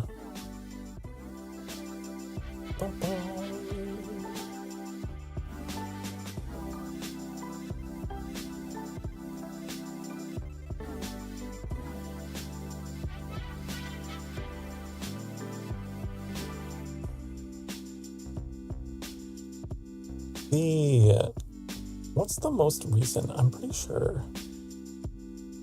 Aren't there like 6 of them now?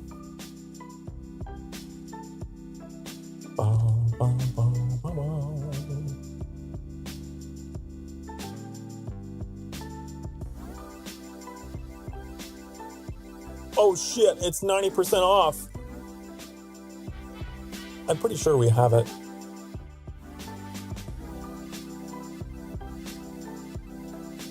It's 90% off, Soul Calibur 6.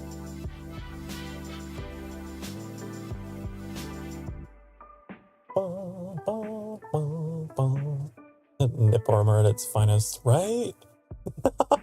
The most vulnerable part of the body. Yes.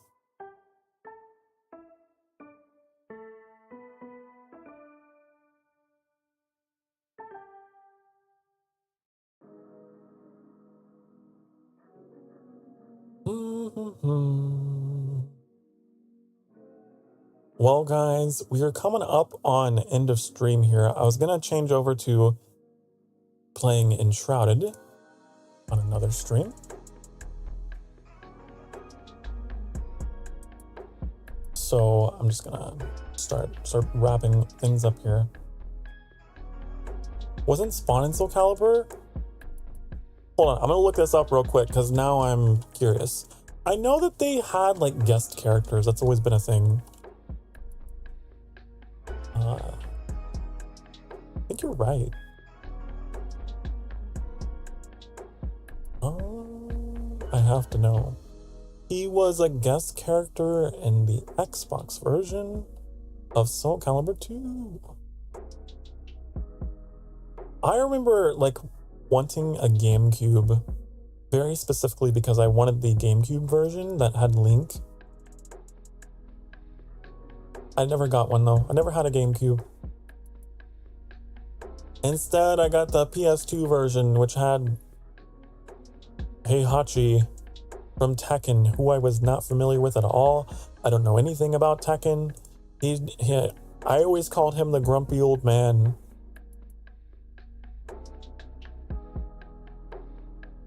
Like, I'm gonna kick you with my wooden sandals. Get back here, you old whippersnapper. Ooh. I don't know, it just seemed kind of lame compared to the other console ported characters, you know? I was like, why does the PS2 get this fucking old man? That's not cool. I don't know, probably insulted like a Tekken fan out there somewhere who's like, actually, he's amazing. I don't know. The smexy bastard Darth Vader was in Soul Calibur. Yeah, Darth Vader was in Soul Calibur. Was it 5 or something?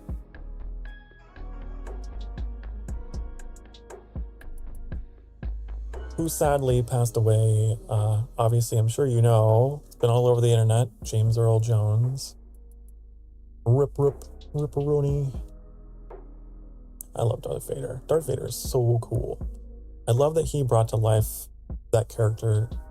Like, no one else could have done it, you know? The perfect voice. Always hated the look of women's armor in video games back then. Upon seeing them, my immersion always ceased to exist. Yeah, same. I don't know. I don't get it. I don't understand it. I mean, I guess I kind of do. They were like marketing towards a very, very specific demographic. And like, I was not in that demographic at all.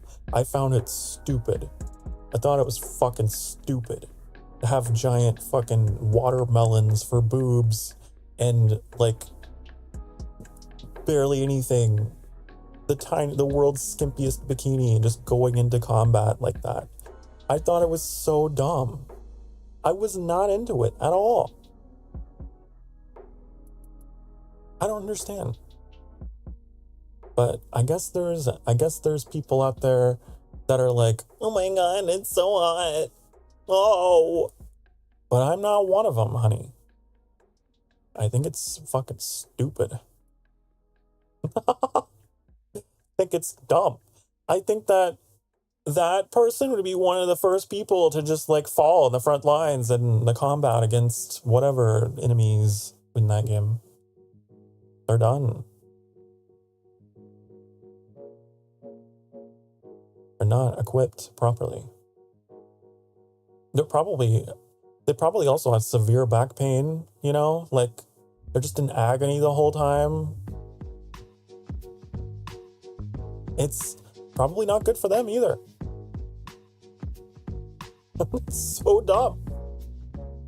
You mean booba armor doesn't immerse you? No. No, it doesn't. No. I'm not really attracted to that.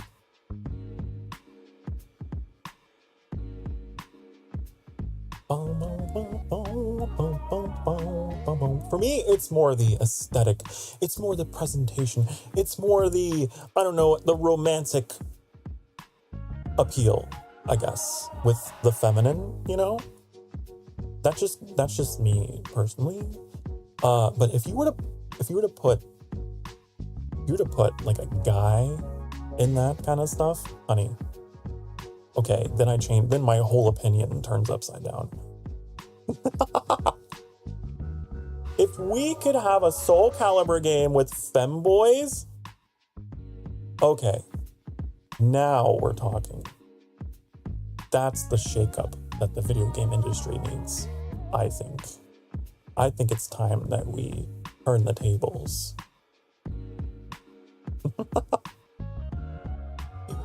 Oh my god.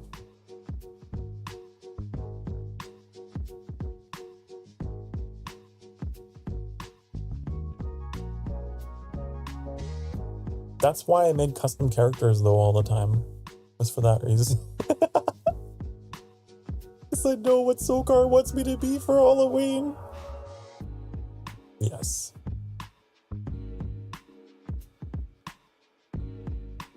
No, but that's what it is for me. Okay, my personal sexuality, honey.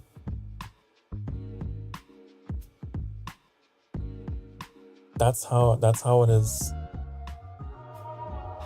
I feel like I'm a lot more superficial with the femboys, with the pretty boys, the men. But then, like, on the other side of it, like, it's not like I'm unattracted, but I'm like, okay, try harder. Try harder, honey.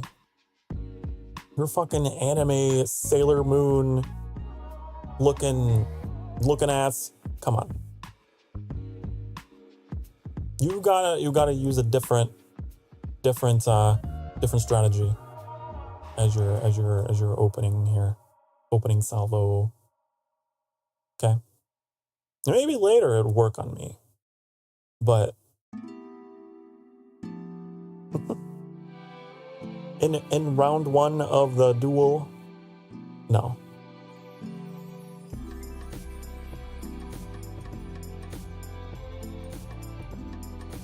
Ziba and Patroclos or Twinkie Boyos? I don't know. I have never seen the newest ones. I'm unfamiliar with those. I'm looking them up right now. Oh, Ziba.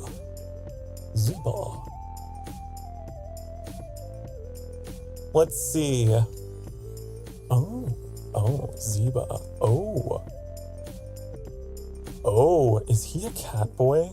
Uh-oh. Is he a cat boy? Is he a tail? He has Ooh.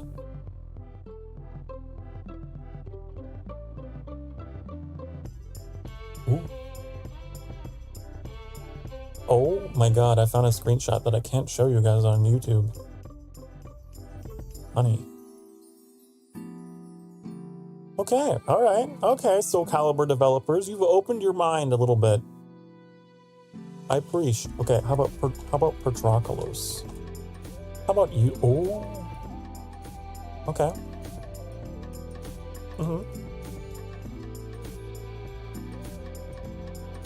I probably spelt it wrong. Show it. No, I can't. Do you want my channel to be taken down?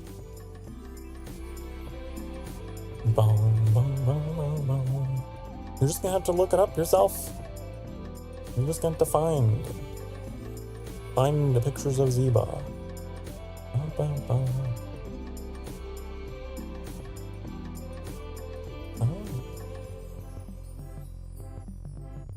Wonderful. Thank you for educating me on this, and now I'm gonna have to look at ah! Did you guys hear that? I don't think you did. No, you didn't. Good. It like opened up a video of Patroclos's voice set. Just like fucking ASMR and hi, I'm Patroclos. Like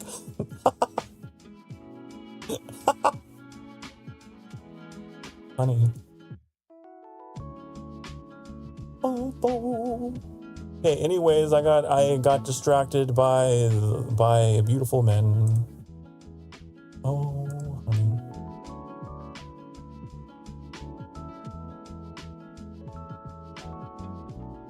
Regarding the game, it's hard to sell a hazardous world when women go into battle in their underwear.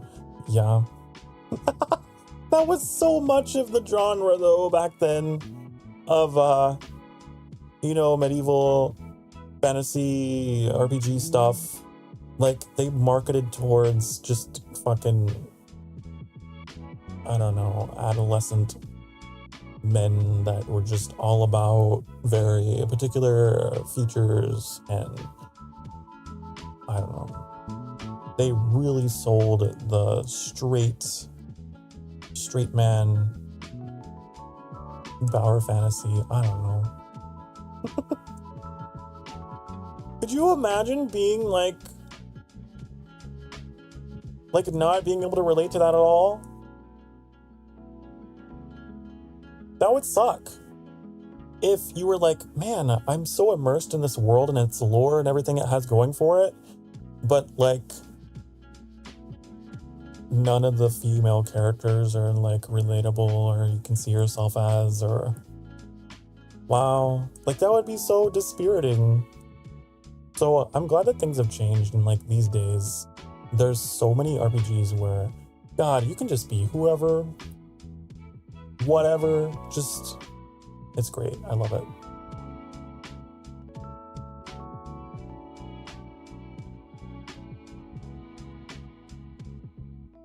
Anyways, speaking of RPGs, I'm gonna be cutting my Just Chatting stream short now, for real. For real. Okay?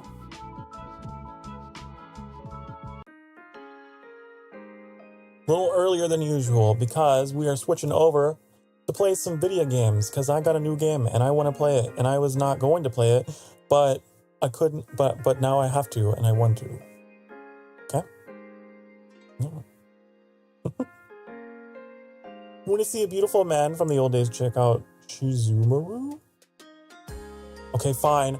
Fine, I'll Google one more beautiful man.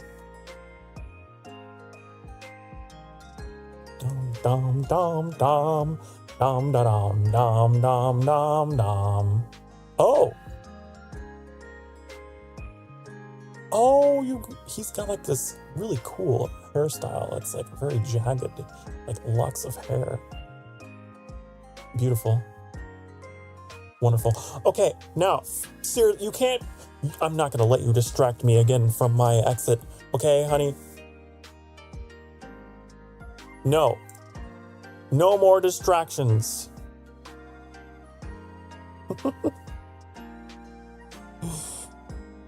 Honey, remember to be good to yourselves, to be good to each other. Remember that you deserve to be loved, you deserve to be happy. I'm so glad you're here. We had some wonderful talks today. We talked about all kinds of interesting, wonderful, beautiful things. I will see you in the next one. As of the time of this broadcast, I will see you in Enshrouded in just a few minutes. Okay? As for the rest of you, I guess you can fuck off. No, I'm just kidding. You can go watch other VODs and things that I've done, because my channel is full of them. Okay? Love you. Bye, honey. Bye-bye.